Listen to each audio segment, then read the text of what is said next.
Ya estamos grabando, veo que sigue entrando gente en la sala. Pues nada, poneros cómodos y voy a ir empezando con esta sesión. Como os decía, que continúa la labor realizada por otros compañeros. Seguimos con la parte de redacción de trabajos académicos y hoy vamos a ver lo que es el proceso editorial, ¿de acuerdo? Sobre todo esa comunicación con la revista, ¿vale? Yo voy a hablar siempre de revista porque lo habitual es que el fruto de una investigación se traduzca en un artículo científico que se envía a una revista.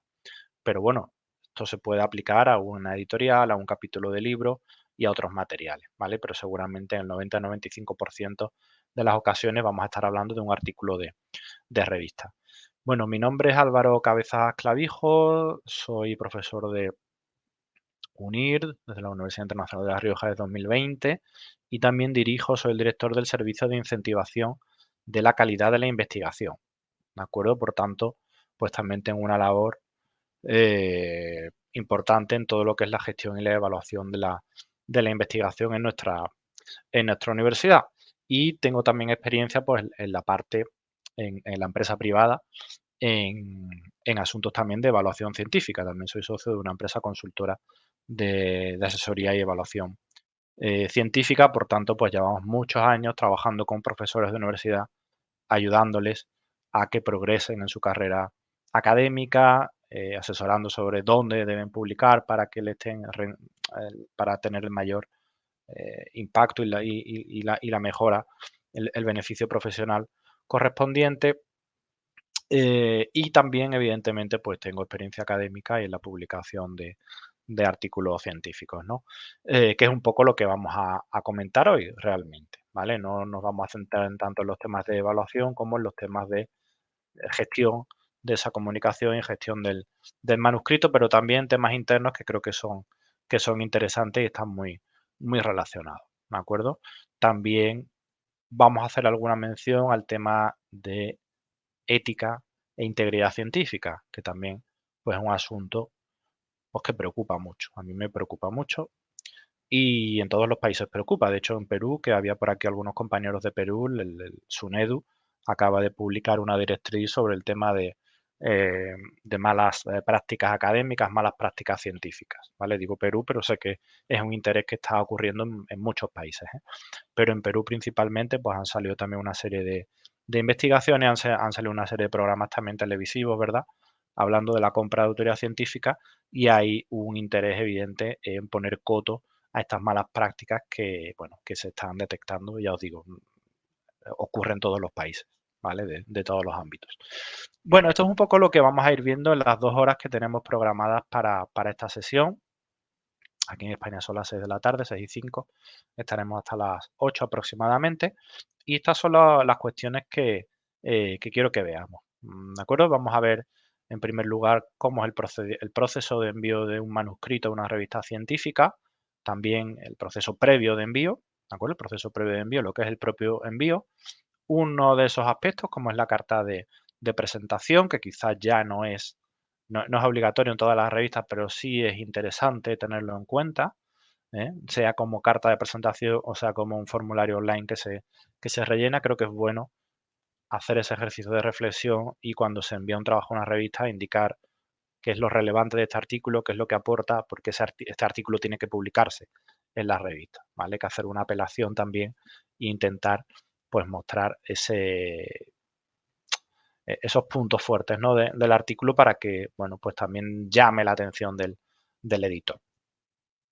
Vamos a ver cómo afrontar el proceso de revisión editorial y el proceso de revisión por pares. Son dos procesos diferentes, ¿de acuerdo? Son dos procesos diferentes, el proceso de revisión editorial y el proceso de revisión por pares. Y vamos a ver cómo contestar a los revisores.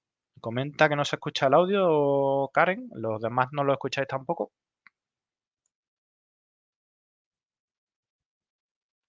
¿Se escucha, no? ¿Todo bien? Vale, vale, vale, vale. Perfecto. Gracias, gracias. No, es que el otro día sí que tuve algún problemilla, por eso siempre me gusta chequearlo. Perfecto, muchas gracias. Pues estas son un poco los cuatro apartados que vamos a ver hoy. También, pues os voy a indicar una serie de prácticas si nos da tiempo en la clase o si no, pues bueno, para que también podáis afrontarlo y realizarlo luego con mayor, con mayor tranquilidad. El objetivo general de la sesión es señalar los aspectos principales relativos al proceso de publicación de un trabajo en una revista científica. Imagino que ya los diferentes compañeros, y vosotros seguro que lo sabréis porque sois académicos de diferentes universidades, sabéis lo importante que es la publicación de un artículo científico a efectos de todo tipo, ¿vale? De promoción profesional, promoción salarial, de hacerte un hueco en tu ámbito científico, en tu universidad, en fin, de, y de, por supuesto, finalmente aportar algo al conocimiento, ¿vale? Que de eso se trata también la investigación, de aportar nuestro granito de arena al conocimiento dentro de nuestra disciplina científica, por supuesto, siempre teniendo en cuenta nuestros condicionantes, las características de nuestra investigación, nuestra área de conocimiento y los recursos de los que disponemos, ¿vale? Evidentemente, no se nos puede pedir descubrimientos de impacto mundial si tenemos unos recursos muy limitados. Pero bueno, todo el mundo en una universidad debe saber que un profesor tiene que dar clase, tiene que impartir docencia, pero también una de sus funciones principales es investigar, ¿de acuerdo? Con mayor o menor grado de dedicación, pero todos deberíamos dedicar un poquito de nuestro quehacer diario a la parte de investigación.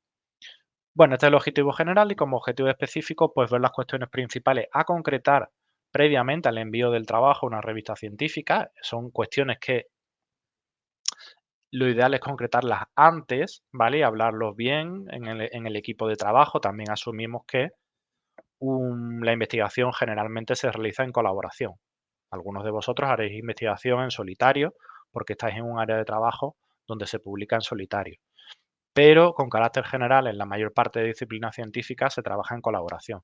Y cuando hay colaboración hay coautoría, ¿de acuerdo? Cuando hay coautoría hay que ponerse de acuerdo. Por ejemplo, quiénes son autores de un trabajo y en qué orden van a ir esos autores en el trabajo científico, ¿de acuerdo? Ahora vamos a ver algunas cuestiones y algunos criterios sobre ello.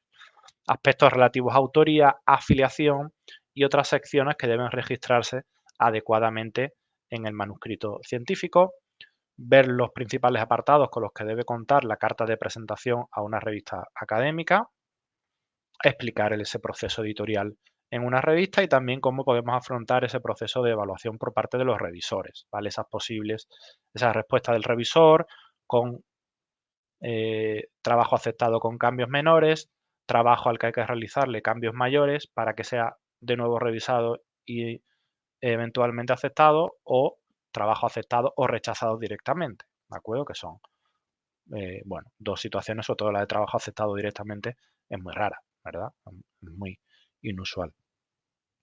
Bueno, todo esto vamos a verlo, cómo debemos afrontar esos comentarios de los revisores, siempre de manera eh, positiva, ¿vale? Nunca nos lo debemos tomar por el lado personal, sino debemos siempre intentar ser fríos, ¿no?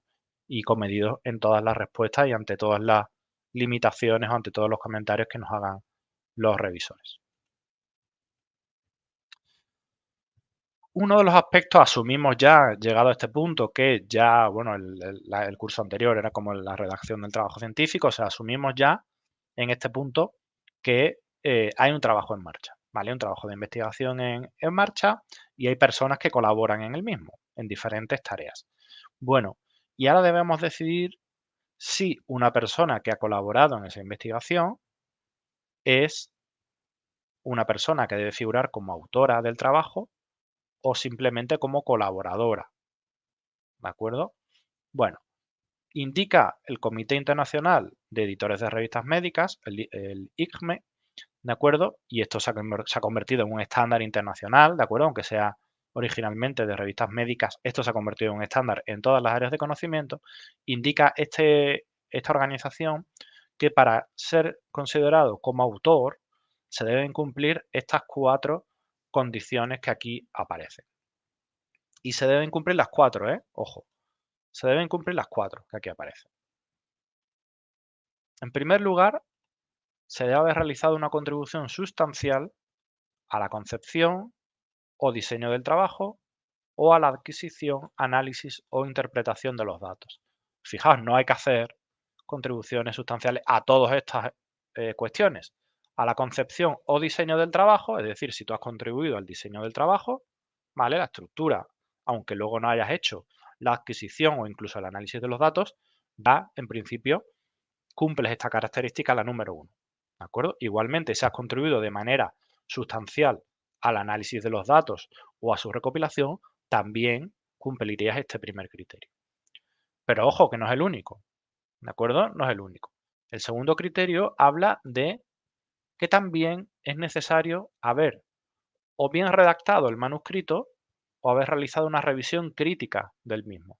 Claro, imaginaos un trabajo entre 4 personas, por ejemplo, que es un número habitual en ciencias sociales, en economía, en educación, en comunicación, en sociología, ¿de acuerdo? Eh, no pueden escribir las 4 personas el artículo, ¿vale? Cuando hay un trabajo entre 4 personas, lo normal es que haya un autor principal que redacta el perdón, hay un redactor principal del trabajo que redacta, si no el 100% del trabajo, la mayor parte del mismo, y las otras personas pues introducen, eh, amplían, revisan, corrigen, a lo mejor profundizan en alguna sección concreta, ¿vale? Pero lo normal es que si un trabajo se hace entre 4 personas, no se dividan. Venga, tú haces la introducción, yo hago la sección de resultados, yo hago las conclusiones y tal la metodología. No, porque eso al final es un pastiche, ¿de acuerdo? Lo normal es que una persona pues asuma la función de redactor principal del trabajo y las demás hagan una revisión crítica de ese trabajo. Bueno, si tú has escrito el manuscrito o has hecho una revisión crítica del mismo, cumples esta condición número 2. A ver, hay 2 condiciones más. Estas son quizás más formales.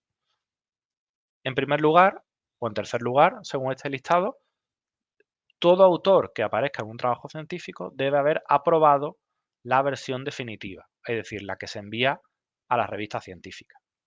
¿De acuerdo? Es decir, no vale eso de que el autor principal al final decide el texto final. No, ese texto final debe haberse circulado a los otros autores y todos deben haber dado el OK a ese texto. ¿De acuerdo? Y en cuarto lugar, el autor, todos los autores, sea el primero, el segundo, el tercero, el octavo, imaginaos que hay 300 autores en un paper, todos deben aceptar la responsabilidad íntegra por todo el contenido del trabajo, ¿vale? Todos se responsabilizan de lo mismo, del contenido global del trabajo. Es decir, si imaginaos que se publica un artículo y con el tiempo se detecta que hay un error en el análisis e interpretación de los datos y eso invalida los resultados. Bueno, ese error tiene que ser asumido, mejor dicho, la responsabilidad tiene que ser asumida por todos los autores, no solo por la persona que efectivamente ha cometido ese error de cálculo o de análisis, ¿vale? Es un error de todo el grupo, porque todos se tienen que hacer responsables de todo el contenido del trabajo, ¿de acuerdo?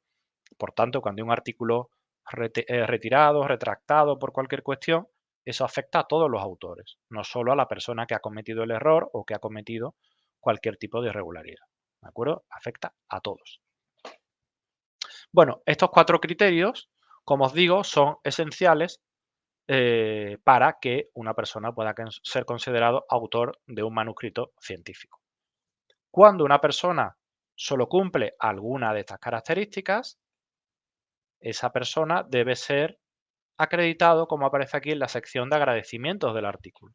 Se le agradece su participación en la recolección de datos, en el análisis estadístico, en la traducción, ¿de acuerdo?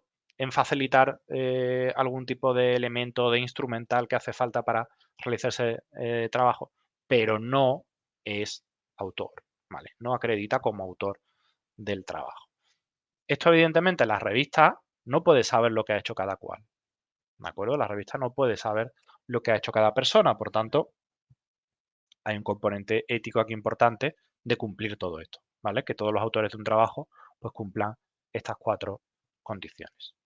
Ahora las revistas han desarrollado, creo que no lo tengo aquí, han desarrollado también em, una taxonomía o una clasificación para indicar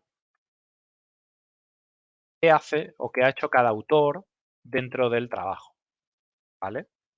Se llama la taxonomía Credit, que no sé si os suena, ¿vale? Os lo voy a compartir ahora el enlace en el chat por si os interesa, ¿vale? Y es una taxonomía o es una clasificación que nos permite también eh, indicar de forma normalizada una revista que ha hecho cada uno, ¿vale? Más allá de estas 4 características, pues digamos que una persona puede haber realizado, como os digo, el diseño conceptual del trabajo, la metodología, el análisis estadístico, la redacción del manuscrito, la revisión crítica del mismo, en fin, hay una serie, la recolección de datos, ¿vale?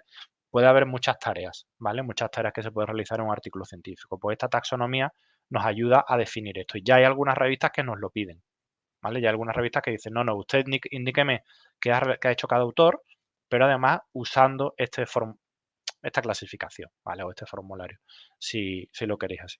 O sea que es algo también que es interesante. Ahora mismo hay 14 roles diferentes, ¿vale? Si entráis en el enlace, veréis que aparecen 14 roles diferentes: análisis formal, curación de datos, conceptualización, metodología, administración del proyecto, ¿vale? Hay mucha casuística. Bueno, yo creo que es una buena práctica también tener en cuenta esta taxonomía acredita a la hora de definir qué ha hecho cada uno y también de ver si alguien acredita como autor del trabajo o no acredita, ¿vale? El segundo paso que he visto por aquí de pasada en el chat también que alguna persona lo comentaba, era cómo definir pues el orden de firma según estas variables, ¿no? Cómo definir el orden de firma en un artículo, en una investigación en la que aparecen 4, 5, 6 personas, ¿de acuerdo? Bueno, pues hay eh, muchas maneras de definir esto, ¿de acuerdo? Hay muchas maneras. ¿Qué es lo normal? Yo os voy a decir lo que es lo habitual, ¿vale? Luego ya os digo que cada grupo de investigación, cada departamento puede tener casuística propia o puede adoptar otros criterios, ¿de acuerdo? Porque eh, esto no es una obligación, ¿vale? No es una obligación. Pero ¿qué es lo normal? ¿Cuál es el consenso en ciencia? Pues que el autor que más ha hecho en un trabajo sea el primer autor. Esto parece de sentido común, ¿no? Si en un trabajo hay 5 personas implicadas, normalmente siempre hay gente que hace más y gente que hace menos tareas. Esto es como en cualquier actividad humana. Pues es lógico que esa persona que contribuye más al trabajo, que realiza una labor más sustancial, que lidera, ¿no? Que tira del carro, que redacta el manuscrito, pues parece lógico que esa persona sea el primer autor. Me parece bastante coherente, ¿no? Bastante de sentido común. Em, vale. Y luego, otra posición muy relevante es la de último autor, ¿vale? Imaginaos este caso que os digo de una investigación entre 6 autores. El primer autor y el último se consideran los más importantes. ¿Por qué? Porque el primero se supone que es, digamos, el ejecutor del trabajo, ¿vale? El que ha, digamos, eh, contribuido en un mayor porcentaje a que ese trabajo llegue a buen puerto. Y el último autor suele ser, digamos, el director de investigación, ¿vale? Digamos el jefe, por así decirlo. El jefe del laboratorio, el jefe del departamento, el jefe del proyecto de investigación, el que ha tenido la idea, el que ha diseñado el proyecto, ¿de acuerdo? El que agrupa a toda esa gente, pero a lo mejor no es la persona que realmente ha luego escrito el trabajo, ¿vale? Y ha hecho la mayor parte de los análisis y de la, bueno, y de la ejecución de los trabajos, ¿de acuerdo? No sé si se entiende bien la diferencia entre este primer autor, que es el que ejecuta, y el último autor, que viene a ser un poco un investigador senior, el director de la tesis doctoral o el director del proyecto de investigación, ¿vale? Esto es un poco el consenso habitual, pero ya os digo que puede haber muchos modelos. ¿Y cómo se ordenan el resto de autores? El segundo, el tercero, el cuarto, el quinto. Pues en orden decreciente de importancia, ¿vale? La persona que digamos que más ha hecho después del primer autor y del autor senior, pues sería el segundo autor, luego tenemos el tercero, el cuarto, etcétera, ¿vale? Esa sería un poco la cadena de jerarquía, por así decirlo. Ya os digo que esto es un modelo general, ¿eh? Luego puede haber muchas variaciones, pero esto es lo que suele ser más habitual, lo que pone aquí el modelo FLY, ¿vale? Énfasis en el primer y en el último autor. Como digo aquí, el primer autor sería el principal ejecutor del estudio y el último sería el garante de la publicación. Un autor senior, que puede ser el director de la tesis, tutor o mentor del primer autor, y el resto de autores se ordenan en función de su contribución al trabajo. Otra posición es la de autor de correspondencia, corresponding author, ¿no? que pregunta aquí Rodrigo. El autor de correspondencia, aquí aparece, es la persona que se encarga de comunicarse con la revista. Es decir, en un trabajo donde hay 6 autores, no escriben los 6 a la revista, hay un portavoz, ¿verdad? Hay un portavoz de ese grupo que es quien comunica, se comunica con la revista, envía el manuscrito, hace todo el formulario, en fin, todo el papeleo, ¿no? Todo, aquí en España se dice el papeleo, ¿vale? Todo el tema formal, ¿no? De ejecución de ese envío a la revista y de asegurarse de que está todo correcto. Es la persona que recibe las comunicaciones cuando hay una revisión o cuando cambia de estado un artículo, etcétera. Este autor de correspondencia puede ser el primer autor de la cadena de firma, puede ser el último o puede ser cualquier otra posición, ¿vale? Se supone que también es una posición importante en la cadena de autoría. Por eso muchos, en algunos países, los criterios de evaluación, como en España, ponen énfasis en eso, en no solo que se presenten un determinado número de artículos científicos, sino que además el solicitante sea en un determinado número de artículos primer autor, último autor o autor de correspondencia, porque se supone que son las posiciones más importantes, ¿de acuerdo? De la cadena de autoría. ¿El último autor puede ser un revisor? Pregunta Oscar. El último autor debe cumplir los criterios de autoría que he comentado antes, ¿vale? Puede revisar críticamente el artículo, pero también tiene que implicarse en las otras tareas que hemos comentado, ¿vale? Ya os digo que a veces el último autor, pues eso, puede ser el director del laboratorio, el director del grupo de investigación, la persona que dirige el proyecto de investigación.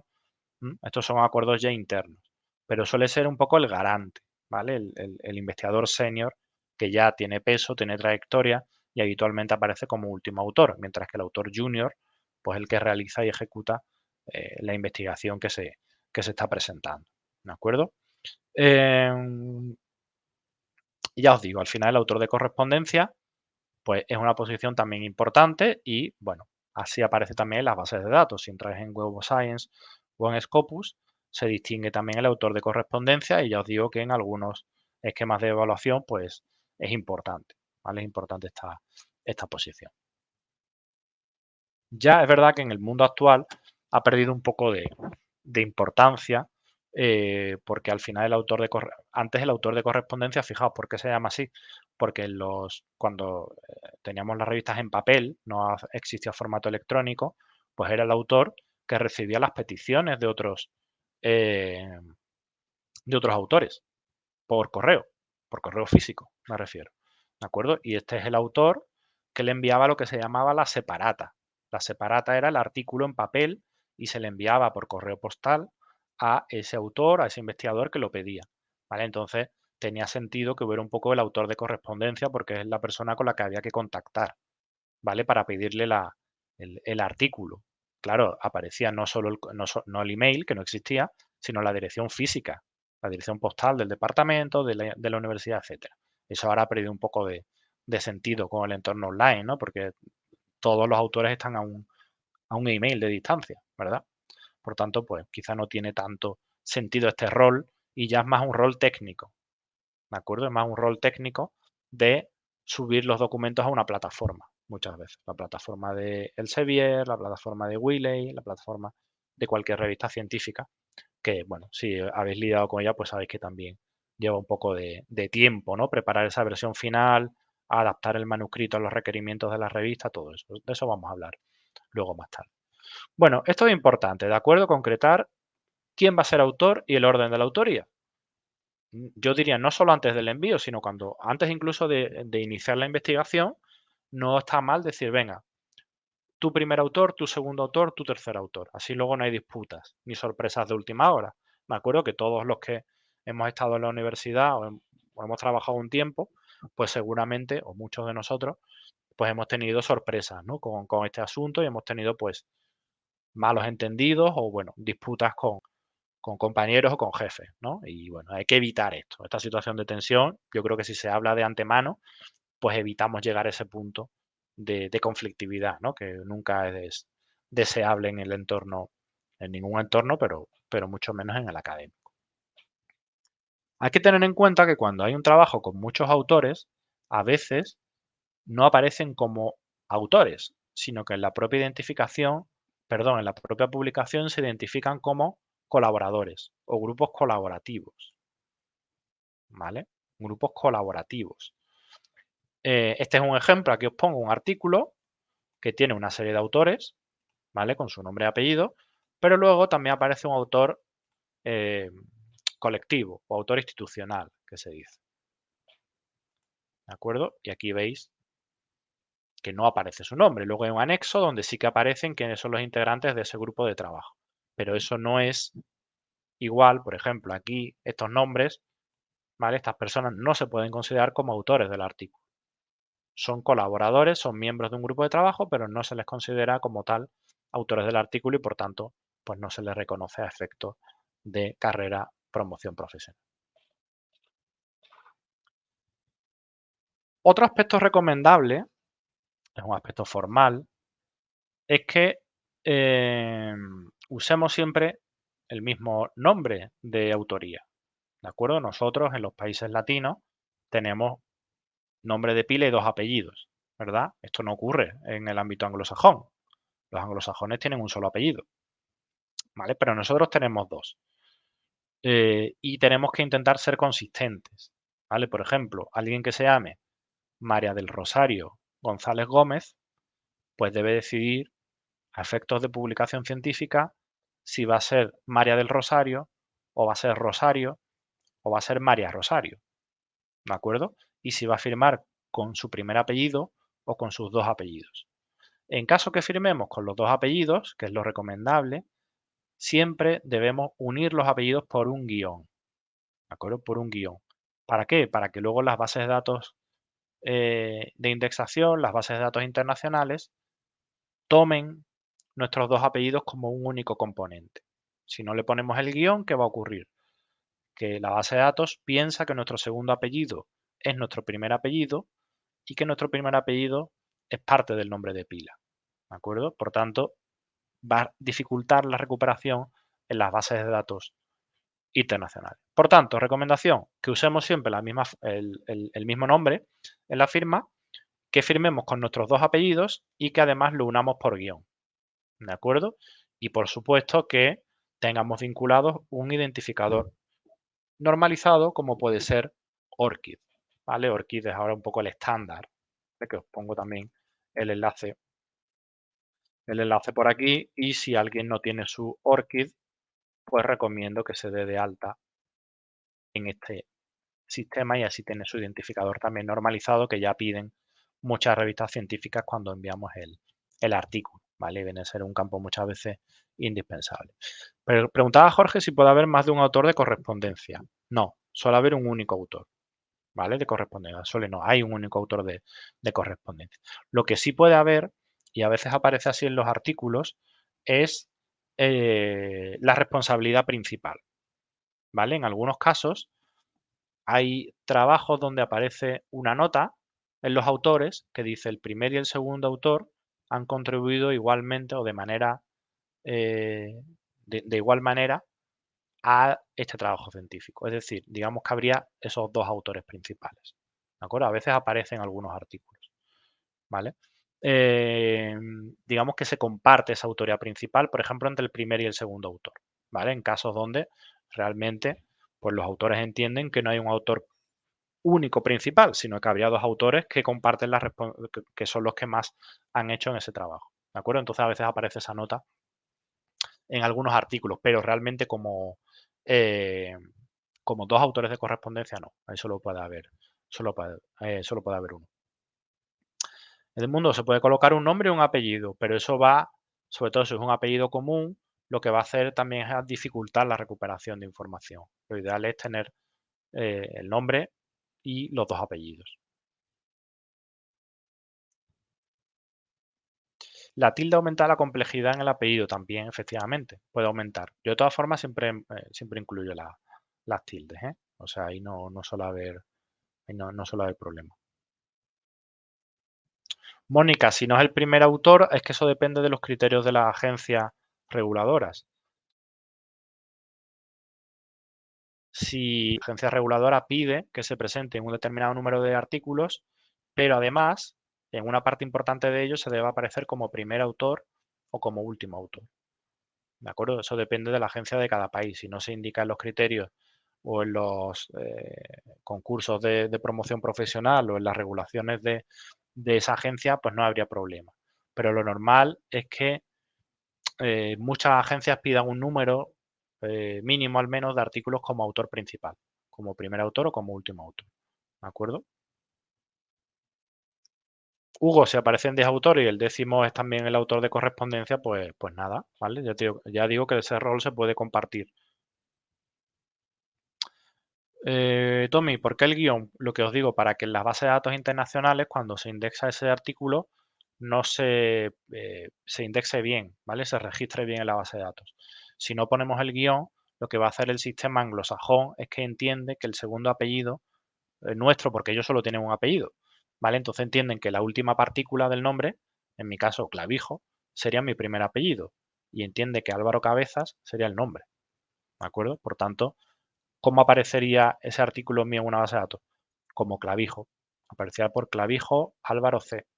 ¿De acuerdo? Por tanto, dificulta la recuperación. Esto lo podemos mitigar, como os digo, pues con haciéndonos nuestro ORCID, haciendo nuestro Researcher ID, ¿vale? Y, ya os digo, firmando siempre de la misma manera. Evitamos así errores de asignación y facilita que identifiquemos la producción científica de un autor o de una institución. Cuando hay dos nombres, pues igual tenemos que elegir, ¿vale, Sergio? Es decir, si tú te llamas Sergio Manuel, pues firma siempre como Sergio o como Sergio Manuel, pero no en unos papers como Sergio y en otro como Sergio Manuel, porque si no eso dificulta.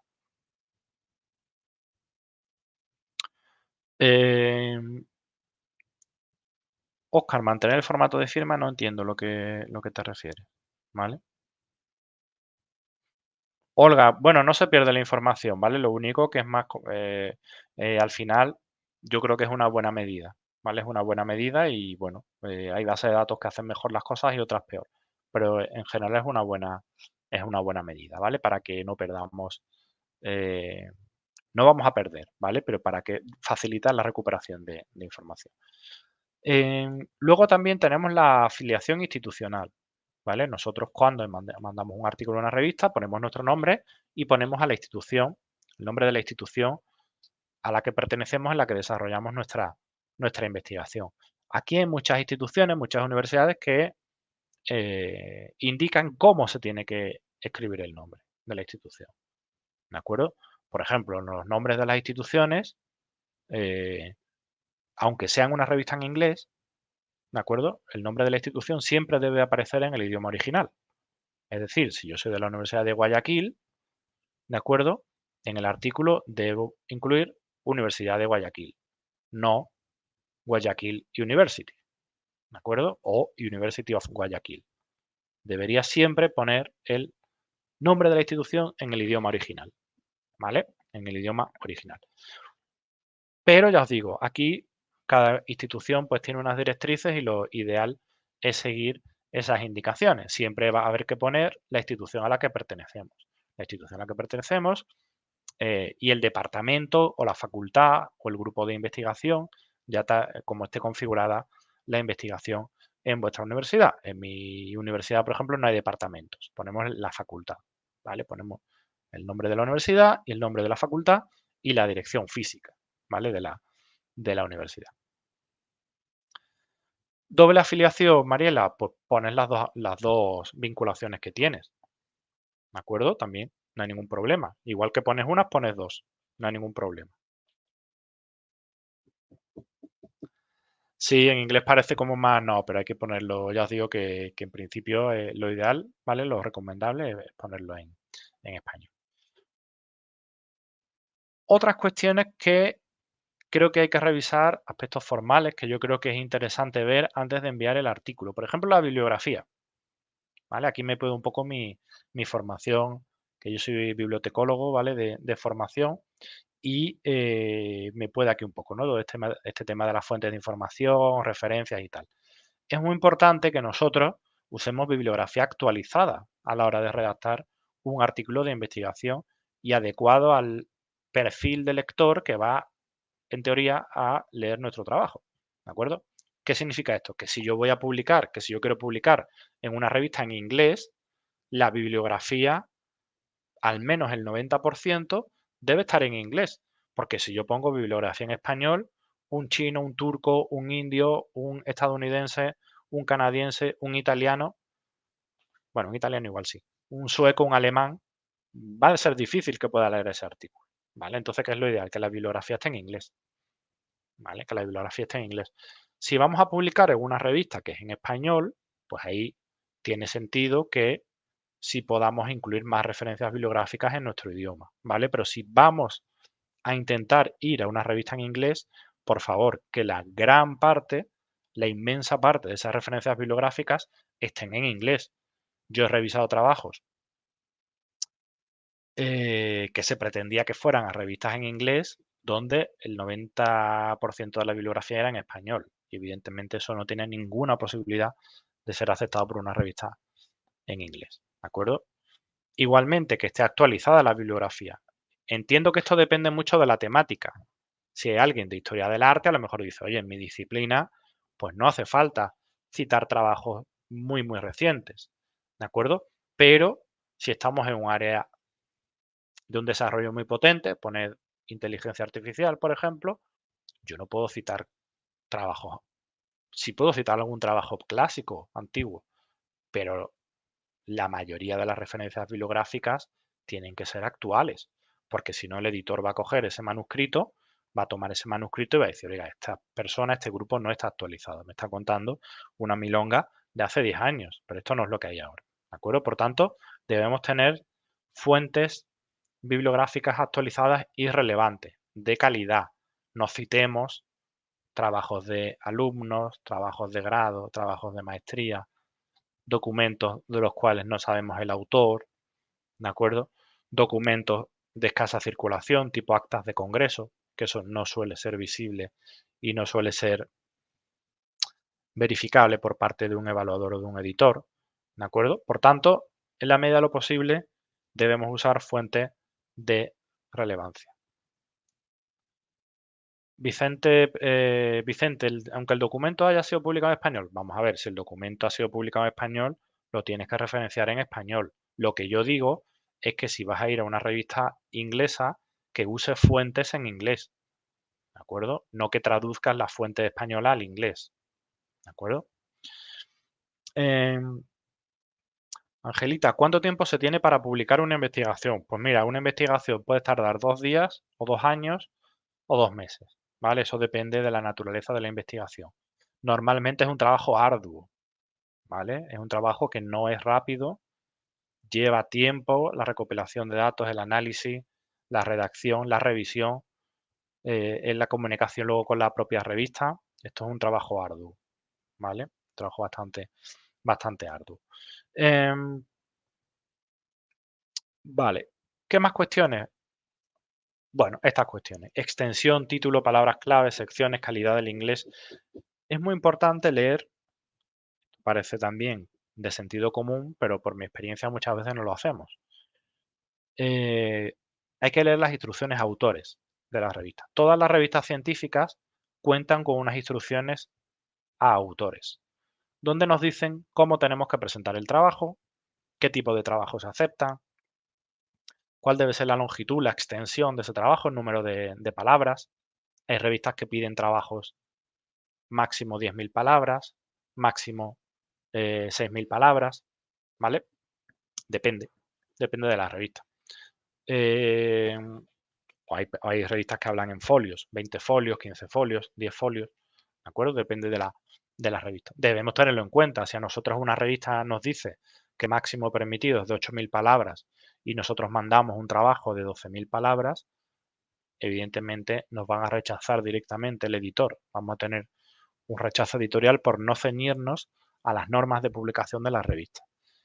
Si yo envío un trabajo a una revista donde las referencias están en formato APA, pero la revista me dice que tengo que usar otro tipo de estilo de referencia, pues el editor me va a rechazar el artículo y me va a decir, oiga, haga usted caso a las instrucciones de la revista. Si el título, igual, hay revistas que nos dicen: "Oye, el título solo puede tener un máximo de 10 palabras o de 12 palabras, o no debe hacerse como un juego de palabras, tiene que ser un título narrativo, no puede ser una pregunta", en fin, lo que nos diga la revista, ¿de acuerdo? Siempre atender a eso, el número de palabras claves que nos dicen, las secciones. Yo me acuerdo que uno de los primeros trabajos que envié a una revista, la editora nos lo devolvió, nos lo rechazó, porque las secciones, los encabezados no se ceñían a lo que demandaba la revista, ¿vale? Ahí tuvimos un error, nadie comprobó esa cuestión de las instrucciones a autores y no estaba en el formato que se demandaba, ¿vale? Luego ya lo adaptamos al formato, lo enviamos, se revisó el artículo y ya bien. Pero debemos tener en cuenta estas cuestiones y, por supuesto, también la calidad.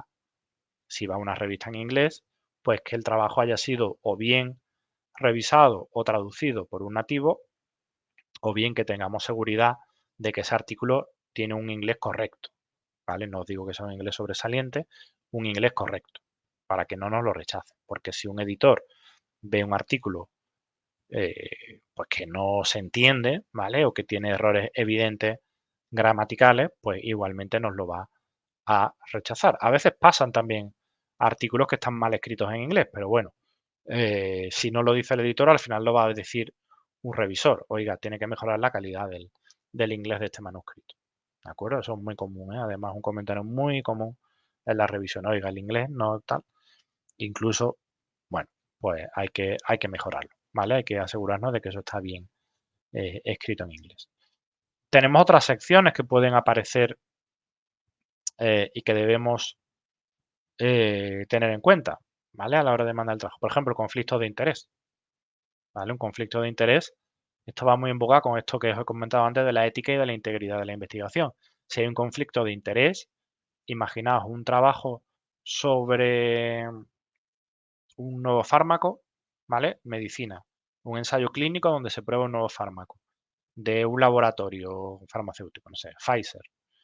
Y el autor ha recibido pagos de Pfizer para ser consultor o para un proyectos de investigación. Eso debe desglosarse en el conflicto de interés, ¿de acuerdo? Porque puede afectar, puede sesgar los resultados de forma favorable, ¿de acuerdo? Si yo hago un trabajo sobre las bebidas azucaradas y mi investigación está financiada por Coca-Cola, yo tengo que declarar eso, ¿vale? ¿Por qué? Porque puede haber un sesgo de los resultados favorables a la industria, claro, porque me lo están financiando, ¿de acuerdo? Entonces, todas estas cuestiones debemos ser muy claros y muy transparentes. Cualquier mínima sospecha de que pueda haber este conflicto de interés, he puesto ejemplos como muy extremos, ¿vale? Pero si tenéis dudas sobre si una determinada tarea eh, puede ser un conflicto de interés, lo mejor es que lo declaréis, ¿vale? Como tal y todo el mundo pues pueda saberlo sin ningún tipo de problema. Si trabajáis con animales, experimentación animal, o trabajáis con menores de edad, deberá haber una aprobación de un comité de ética o de bioética, ¿de acuerdo? Autorizando esa investigación, debe haber un protocolo de la investigación, debe haber, bueno, una serie de controles de garantía de calidad, por supuesto, en el ámbito médico, en el ámbito de salud, pues toda investigación con pacientes o con muestras biológicas, pues debe tener esa aprobación de un comité ético. Esto para las humanidades, ciencias sociales, pues menos relevante, ¿vale? Bueno, en psicología sí, que también hay experimentación con personas, ¿no? Eh, Cuando hay trabajo con menores en el ámbito de educación, lo que os he dicho, cuando hay una intervención educativa, pues también debe haber un consentimiento informado, debe haber unos permisos de los tutores o padres de esos alumnos, ¿no? De la escuela donde se realiza esa intervención. Todo esto son aspectos que per se no dictaminan que un trabajo sea bueno, de calidad, pero son pequeños controles que digamos que indiciariamente, ¿vale? De manera secundaria, de manera a través de indicios, pues determinan que el trabajo se ha hecho con rigor, ¿vale? Que se ha hecho siguiendo un método riguroso y aplicando buenos estándares internacionales. Hay que agradecer también las personas que han colaborado en la investigación, pero que no son autores, lo que os he comentado antes, pues alguien que dio una o aportó algún tipo de, no sé, instrumental o la persona que hizo un análisis estadístico, pero no nada más, ¿vale? Y no aparece como autor, todo este tipo de cuestiones. Y si el trabajo ha sido financiado con cargo a algún proyecto de investigación, pues esto también debe indicarse en en la propia sección de agradecimientos del manuscrito. Y luego otro aspecto, ya para acabar esta sección, otro aspecto que debe desglosarse es el tema de los datos, ¿vale? Un tema que está ahora esto quizás es más nuevo, ¿vale? Pero ya muchas revistas, muchas de las mejores revistas del mundo, nos piden que cualquier investigación empírica que se base en datos, debemos poner esos datos en abierto, de manera abierta, lo que se llama el raw data, ¿vale? Los datos brutos de la investigación. Esa recopilación de datos, esos Excel o u otros formatos similares, debemos también ponerlos en abierto, bien en la propia web de la revista o bien a través de algún repositorio externo, ¿de acuerdo? Por ejemplo, Zenodo, no sé si conocéis Zenodo. Zenodo es un repositorio que permite subir artículos, documentos, pero también datos, de datos.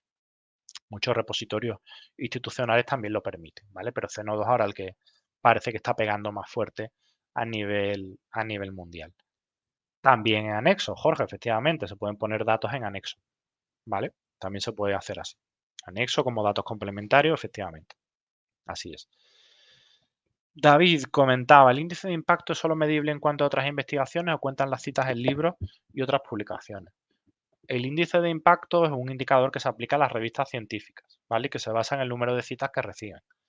Es una media, ¿vale? Del número de citas que reciben desde otras revistas científicas, ¿de acuerdo? Por tanto, es un indicador, ya os digo, que se aplica a revistas científicas, ¿eh? El tema de bibliometría también tendréis una sesión concreta, ¿vale? Así que yo no me voy a meter en la parte de bibliometría, aunque a mí es lo que más me gusta porque yo soy bibliómetra, ¿de acuerdo? Pero eso lo da otra compañera.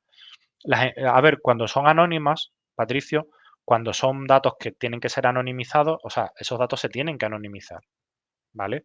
No puedes dar a lo mejor las encuestas que ha realizado cada usuario o cada encuestado, pero sí puedes hacer a lo mejor una codificación de esos datos, ¿vale? Dice, pregunta 1, pregunta 2, pregunta 3, A, B, C, porcentaje de tal, porcentaje de cual, ¿de acuerdo? Si es hombre, si es mujer, la edad, en fin, ya la segregación que hagas, ¿vale? De esas encuestas o de esa, bueno, he hablado de encuestas, tú has hablado del método Delphi, ¿vale? Pero siempre se pueden anonimizar, igual que los datos médicos. Los datos médicos, siempre que se compartan, tienen que ser anonimizados, porque tú no puedes poner el nombre y apellido de un señor o de una señora y su patología. Imaginaos que estáis en oncología, cáncer de hígado, Manuel López Fernández, no, ¿vale? Tienes que tener unos códigos y respetar evidentemente el anonimato, ¿vale? De las personas que se prestan a participar en un ensayo clínico, ¿vale? Por tanto, pero ya os digo que a lo mejor esto todavía queda un poco lejano, pero dentro de 5 o 10 años ya veréis, no os van a dejar mandar un artículo en una revista si no mandáis también los datos de investigación, ¿vale? Y si no, el tiempo, ya veréis. Ya de hecho en Europa ya los trabajos financiados por la Unión Europea obligan a que a que se haga el depósito del artículo o sí, del paper o de lo que sea y también de los datos, ¿de acuerdo? Y eso al final es lo que marca la tendencia a nivel mundial. Bueno, todo esto, fijaos que todas las cuestiones que podemos sacar antes de mandar el manuscrito y no estamos hablando de la investigación en sí, ¿vale? La investigación en sí, ya os digo que eso es un asunto que lleva mucho tiempo y todos estos son aspectos formales que hay que también, bueno, pues tener claro, ¿no? Y ahora pasamos a lo que es la carta de presentación, ¿vale? La carta de presentación. Em, en este caso, no todas las revistas, ya os digo, como aparece aquí, que no es un requisito obligatorio en todas las revistas, pero algunas sí lo demandan, ¿vale? Algunas sí lo demandan. Y si no lo piden así como carta de presentación, en estos sistemas de gestión editorial que os he comentado, que usan las grandes plataformas, normalmente hay algún apartado donde dice, indica por favor cuál es la originalidad o cuál es la novedad de tu artículo, ¿no? Incluso dedicado a un público no especializado, ¿no? Como que pues para un poco más de marketing, ¿no? Para si quiero vender este artículo, si quiero moverlo y si quiero difundirlo en redes, para público no especializado, ¿cómo podría hacerlo? Entonces, bueno, eso es un poco también lo que hacemos en la carta de presentación. Es decir, en la carta de presentación quizás lo más importante es decirle, en este caso al editor, por qué nuestro artículo es importante, qué aporta nuestro artículo. Sin entrar en detalles, evidentemente, metodológicos ni de resultados. Pero ¿qué aporta a nivel general a esa disciplina? Yo soy de documentación, ¿vale? De biblioteconomía y documentación. Yo envío un artículo a una revista y yo le tengo que decir al editor en un párrafo qué es lo realmente importante de ese artículo. ¿Qué es lo que vosotros consideráis que queda de enseñanza o que queda a futuro, que puede ser aprovechado por otros autores? ¿De acuerdo? Eso es lo que le tenéis que transmitir en esta carta de presentación. Además de otros aspectos formales, que ahora vamos a comentar. Pero básicamente lo que aparece aquí, el punto 4, resultados y hechos clave, puntos clave. Eso por un lado, y el punto 5, novedad. ¿Vale? Sobre todo, yo diría esto, el punto 5, la novedad, la originalidad. ¿De acuerdo? Esto es un ejercicio de síntesis también, ¿no? De decir, bueno, exactamente yo qué es lo que estoy aportando. Pero yo creo que es importante hacerlo, ¿vale? Para tener bien claro qué es lo que nosotros realmente estamos aportando a nuestros colegas.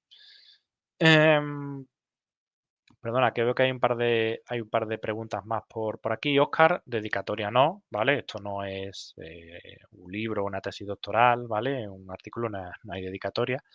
Em, y pregunta Hugo también el tema de las traducciones, ¿vale? Grammarly, ChatGPT.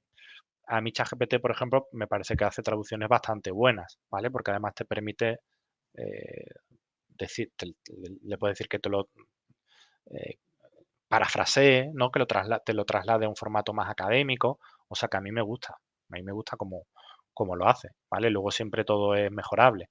Y Grammarly yo no lo he usado, pero otros compañeros sí lo han usado y me han comentado que va bastante bien. ¿Vale? También hay otros, ahora están surgiendo muchos programas que hacen esto con inteligencia artificial, PaperPal es otro, ¿vale? Hay muchos, ¿vale? Pero bueno, yo creo que ChatGPT va bastante bien para, si no traducir todo el artículo, pues a lo mejor partes, o ver cómo quedaría, o darle una vuelta, ¿vale? Yo creo que ahí sí nos podemos ayudar de este tipo de herramientas. Ana dice, ¿cuál es el tiempo máximo que un investigador debe esperar que le responda a la revista? Uf, pues esto es una muy buena pregunta. Es una muy buena pregunta. Porque evidentemente si a nosotros no nos contestan, estamos perdiendo vigencia de esos resultados de investigación, estamos perdiendo tiempo, nos afecta. Por tanto, un plazo razonable, tenéis que ver las revistas, tenéis que ver el ámbito. Muchas revistas indican el tiempo medio de respuesta. Las revistas de Springer, por ejemplo, nos dicen, sí, creo que sí, dicen el tiempo medio, ¿vale? Dicen, bueno, normalmente te respondemos en 30 días, te respondemos en 60 días de media. Bueno, pues yo creo que si ese tiempo medio lo aumentáis un poquito, pues yo creo que es lo razonable. Es decir, si vosotros enviáis un artículo a una revista y en 2 meses y medio o en 3 meses, vamos a poner 3 meses, no tenéis ninguna respuesta, yo preguntaría que qué pasa. ¿Vale? 3 meses me parece razonable, pero ya 7 meses, pues son mucho. Pregunta al editor si no lo has hecho, de qué ocurre, ¿vale? 3 meses, yo ya preguntaría, ¿eh? Yo preguntaría a los 3 meses. Y si no hay respuesta, pues seguiría insistiendo. Pero es verdad que muchas veces las revistas tienen ahora un problema grave, es que no encuentran revisores, ¿vale? No encuentran revisores que sepan de esa materia concreta. Y por eso muchas veces los tiempos se dilatan mucho, ¿eh? Se dilatan mucho. Normalmente la revista, cuando te manda a revisar un artículo, te dice que debe estar listo en un periodo de un mes, 30 días, o 10, 15. A mí la última que me ha mandado, me ha dado un plazo de 30 días, que yo creo que es razonable, ¿vale? Por tanto, 30 días que tarda el revisor, el otro revisor, el tiempo entre que buscan, 3 meses me parece un plazo razonable para obtener al menos una primera revisión, ¿vale? Se puede retirar el artículo también, ¿de acuerdo? Si ves que es un tiempo ya no razonable y que no hay avances y que el editor no te da una contestación, digamos, rigurosa, puedes retirar el artículo, ¿vale? Digamos que tienes que hablarlo con la revista, pero yo creo que moralmente, al menos, tienes el derecho de retirar el artículo, ¿de acuerdo? José María, eso lo vamos a ver luego, ¿vale? El tema de las correcciones, pero lo normal es que te hagan, efectivamente, te pidan cambios, menores o mayores, eso lo vamos a ver, pero lo normal es que te pidan cambios o que te rechacen el artículo. Que te lo acepten a la primera es muy, muy, muy raro, muy infrecuente, ¿m? Muy infrecuente. Alexandra, ¿herramienta tipo Grammarly para corregir en español? Pues yo te diría que ChatGPT, que te lo refrasee, te lo parafrasee, ¿vale? Yo creo que va bastante bien también para el tono académico. Bueno, continúo, ¿vale? Con la carta de presentación y luego sigo con el chat, que claro, como somos tantos, pues hay muchas cuestiones que van surgiendo. Bueno, como os decía, la carta de presentación, la idea es que puede generar un efecto positivo en el editor, ¿vale? Puede generar un efecto positivo, porque le estás exponiendo ya claramente cuál va a ser o cuál es la que tú consideras que es la relevancia de la investigación y por qué esa revista es la adecuada para publicar esa investigación. Ojo, ese es otro punto de la carta de presentación. Que tú le digas al editor, oiga, mi trabajo va sobre esto, ¿no? Y es original porque tal cosa. Pero además, su revista es la más apropiada para publicar mi investigación. ¿Por qué? Y le tienes que dar la motivación.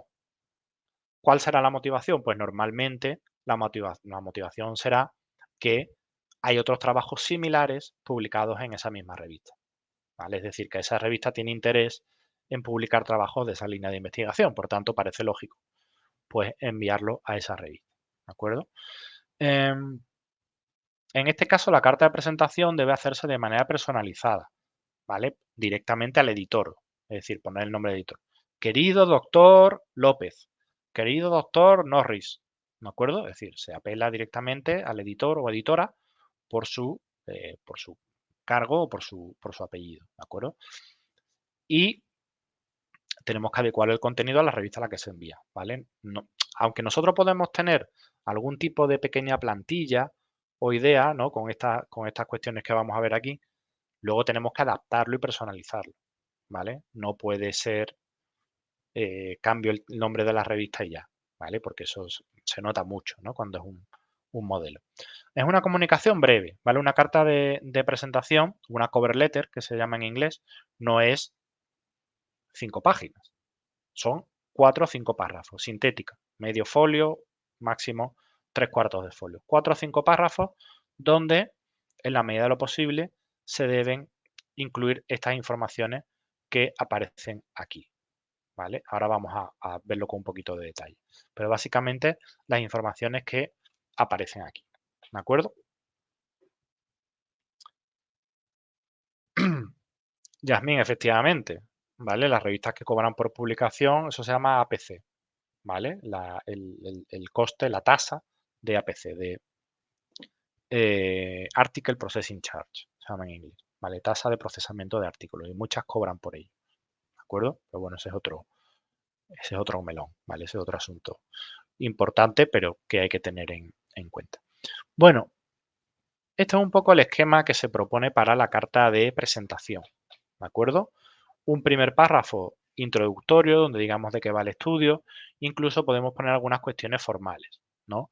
Es decir, los autores, cuántas tablas y figuras hay en el artículo, la sección a la que iría, ¿de acuerdo? Hay revistas que tienen diferentes secciones, ¿no? Pues a qué sección iría de la revista. También se puede indicar si hay ya algún trabajo previo, algún preprint en algún repositorio, o si parte del trabajo se ha defendido, se ha expuesto ya en algún congreso o en algún otro foro. ¿De acuerdo? Por ejemplo, el último artículo que yo he publicado, se presentaron resultados preliminares en un congreso. ¿De acuerdo? En el congreso, gracias al feedback de la gente, pues ya eso lo actualizamos, lo ampliamos y tal, pero eso lo pusimos en el artículo, ¿vale? Que el trabajo se derivaba o se presentó previamente, resultados preliminares se presentaron en tal congreso. Eso yo creo que fomenta la transparencia, ¿vale? Yo creo que ser transparente siempre es positivo y hace que el editor lo vea con buenos ojos, ¿no? Indicar en segundo lugar los hallazgos principales del trabajo, básico, ¿no? Oye, mi trabajo, el resultado principal es tal. Y señalar el interés y relevancia en el área de conocimiento, es decir, vincular mis resultados que son de un tema muy concreto con el área de investigación, ¿vale? Intentar vincularlo, ¿no? ¿Qué interés puede tener eso? No solo para la gente que investiga en mi mismo área de conocimiento, en mi mismo materia, en mi misma matemática, sino también para otras personas conectadas, ¿no? De disciplinas cercanas, de disciplinas afines, porque eso va a favorecer, en principio, la lectura de ese trabajo, un mayor número de lectores y también una mayor citación a medio y a largo plazo. Por tanto, a la revista le conviene que tú seas capaz de exponer, o sea, que ese trabajo sea, digamos, citable, no solo desde tu círculo o desde tu tema más cercano, sino también desde temas conexos. ¿De acuerdo? Eso siempre es interesante para una revista. Tenemos que justificar la idoneidad de la revista. ¿Por qué queremos publicar en esta revista? Y aquí no me vale el argumento, es que quiero publicar en esta revista porque está en primer cuartil en Scopus. No, eso no es una argumentación científica, ¿vale? Tengo que argumentarlo de manera científica, a través sobre todo lo que os digo aquí, a través de referencias a otros artículos similares que se hayan publicado en la revista. Bueno, en su artículo han publicado 2 artículos sobre transparencia y sobre ética de la investigación que son tal y tal, y mi artículo, mi tema, es también sobre transparencia e integridad de la investigación, por tanto creo que su revista es el foro adecuado para difundir estos resultados de investigación. Vale, pues así lo podríamos hacer. Podemos proponer incluso revisores para el artículo. Es decir, como os he dicho antes, un problema de algunas o muchas revistas científicas es que no encuentran revisores, ¿vale? La ciencia se ha especializado tanto y hay tantísimas revistas que muchas veces las revistas no consiguen encontrar a un evaluador apto o un evaluador apto y que acepte revisar el artículo, porque ya sabéis que las revistas no pagan por revisar artículos. Esto se hace gratis y muchos investigadores se niegan a trabajar gratis o se niegan hasta cierto modo, ¿vale? Hasta cierto punto. Una cosa es que tú revises 2 o 3 artículos al año y otra cosa es que revises 2 o 3 artículos por semana, ¿de acuerdo? Eso evidentemente no es muy lógico. Podemos proponer en todo caso revisores, siempre personas que no tengan conexión con nosotros, que no sean coautores, que no sean de nuestra misma institución, ¿de acuerdo? Digamos, personas que proponemos porque pensamos que entienden de esta materia concreta y que son personas solventes y de rigor en nuestra disciplina. Pero no podemos proponer a personas que sean cercanas a nosotros ni que sean nuestros colegas, ¿vale? Coautores, colaboradores. Evidentemente no, eso da una impresión pésima, ¿de acuerdo? Pésima.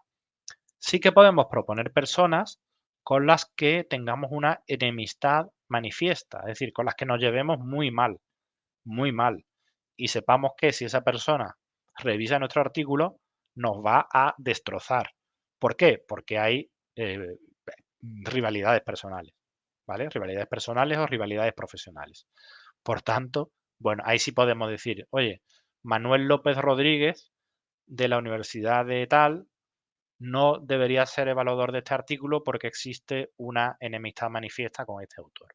O trabaja exactamente en este mismo frente de investigación, ¿de acuerdo? Y, bueno, estaría accediendo a información confidencial.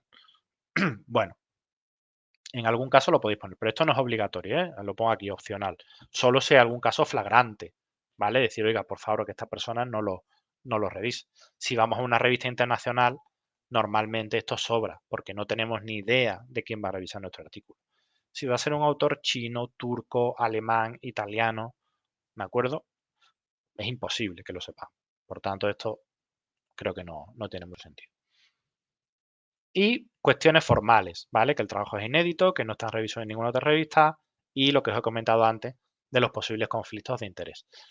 Aquí os comparto también un vídeo que está muy bien y muy didáctico de esta editora del Journal of Clinical Investigation, donde detalla todos estos aspectos, además con un tono muy divertido, ¿vale? Es bastante ameno y con YouTube, está en inglés, pero ya sabéis que en YouTube podéis poner los subtítulos en español y lo podéis entender perfectamente. Vuelvo al chat, ¿vale? Que veo que hay aquí muchas preguntas que no estaba viendo. Em,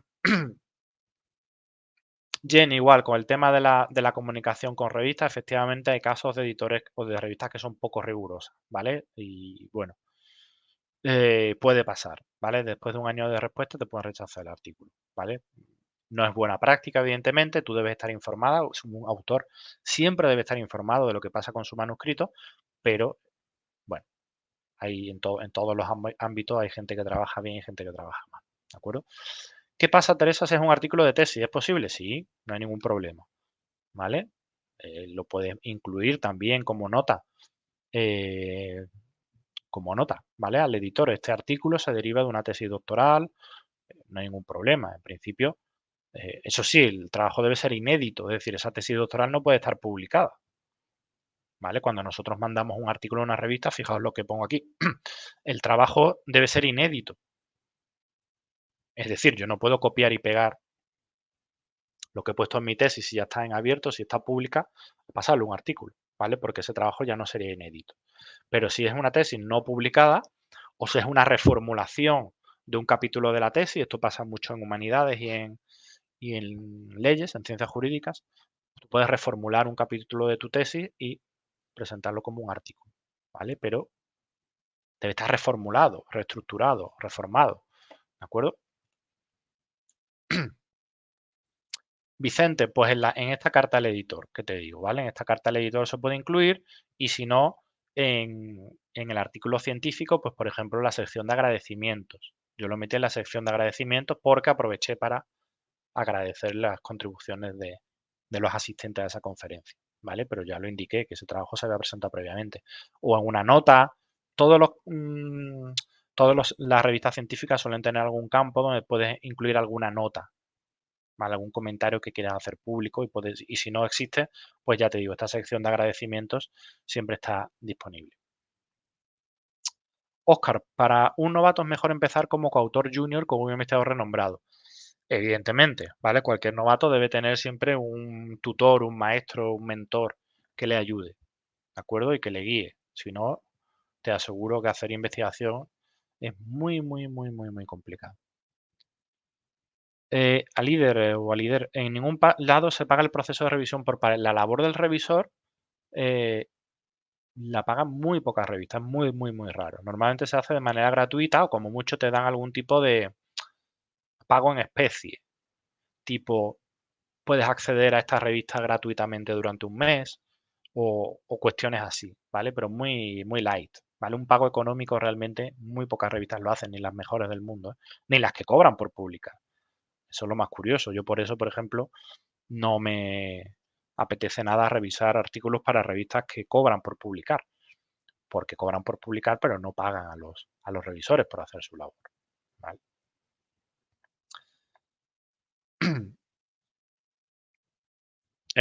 Vilma, claro, eso, efectivamente, hay revistas que cobran la publicación y te dicen que pagan los revisores. Ninguna de las que cobran por publicar, o casi ninguna, paga a los revisores, ¿eh? O sea, eso seguro. Jorge, también se puede hacer un artículo a partir de un congreso, ¿vale? Igualmente, si está reformado, actualizado, ampliado, no hay ningún problema. De hecho, muchísimos, muchísimos, muchísimos resultados de investigación han partido de, como os digo, resultados preliminares en congreso, se ha expuesto y luego se ha ampliado, se ha mejorado ese artículo. ¿De acuerdo? Es muy habitual, ¿eh? Ahí no hay ningún conflicto. Aquí tenéis algún ejemplo de carta de presentación, ¿vale? Y tenéis el enlace,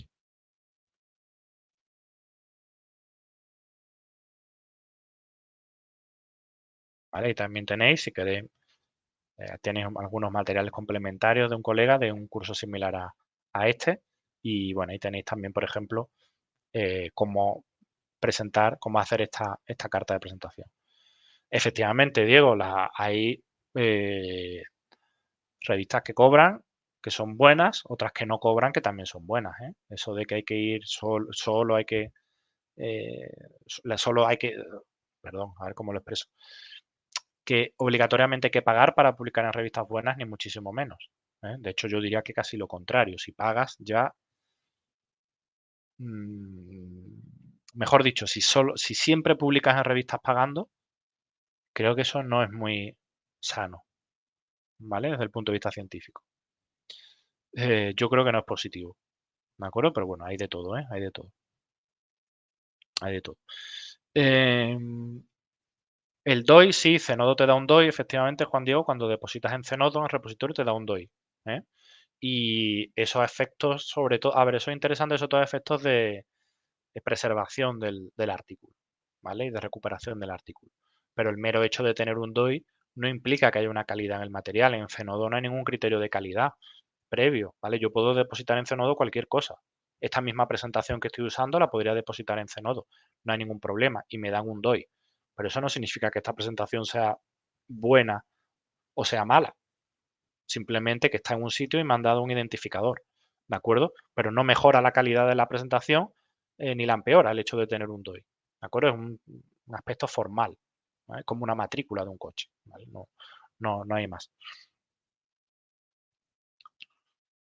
Vale, continúo, ¿vale? Estoy viendo los comentarios, que es interesante también que haya debate que no sea directamente preguntas, sino que vosotros mismos reflexionéis y comentéis en voz alta, perfecto, no hay ningún problema y yo estoy leyendo vuestros comentarios también. Bueno, pasamos un poco al tema de qué controles de calidad aplica una revista científica. Hemos visto desde la parte del autor lo que tiene que hacer, pero es importante que sepamos también lo que hace la revista, ¿no? A cuando le llega un manuscrito, que no le llega uno, le llegan cientos, depende de la revista, cientos o miles de trabajos, y esa revista tiene que aplicar, bueno, hay un proceso estandarizado, ¿no? Como cualquier producto o bien o servicio, pues está estandarizado. Entonces, ¿qué hace la revista? Una revista académica de cualquier ámbito, me da igual, de física, de matemáticas, de comunicación. ¿Qué hace una revista cuando le llega un manuscrito? Pues en primer lugar hay una evaluación editorial. Es decir, el editor o los editores adjuntos o el equipo editorial revisa que ese artículo cumpla los criterios mínimos de adecuación a la revista. Cuando digo adecuación, me refiero principalmente a que entre dentro de lo que se llama en inglés el scope de la revista. ¿Vale? Todas las revistas tienen una sección, fijaos cualquier revista en inglés, que dice scope, ¿vale? El alcance, ¿de acuerdo? El alcance. Es decir, ¿qué, ¿cuáles son las temáticas que publica esa revista? Es decir, yo soy de documentación, ¿vale? Si yo mando un artículo de documentación a una revista de matemáticas o de medicina, ¿qué me van a decir? Pues voy a tener un rechazo editorial, lo que aparece aquí como desk reject. ¿Pero porque el artículo sea malo? No, porque no lo has leído. Simplemente porque el artículo se ha enviado a una revista que no publica ese tipo de investigación, que no publica de esa temática. ¿De acuerdo? El scope, ¿de acuerdo? Parece obvio, pero ¿qué ocurre? Que muchas veces los autores no leen el scope de la revista. Hay revistas de documentación que dicen, oiga, nosotros no publicamos artículos de bibliometría. Yo lo he visto, en algunas revistas. Pues yo digo, perfecto, pues si mi artículo es de bibliometría, pues no lo puedo mandar a esta revista porque me va a decir, oiga, es que en las instrucciones a autores aparece que no aceptamos este tipo de artículos. ¿De acuerdo? Entonces esto lo vemos en las instrucciones a autores y en el alcance de la revista. Eso sería lo primero, ver que el tema del artículo coincide con lo que acepta la revista. Una primera cosa muy obvia, ¿no? Muy de sentido común también. Y en segundo lugar, van a ver que se cumplen esos criterios mínimos de rigor que os he dicho antes. Es decir, que el manuscrito se adapta a la extensión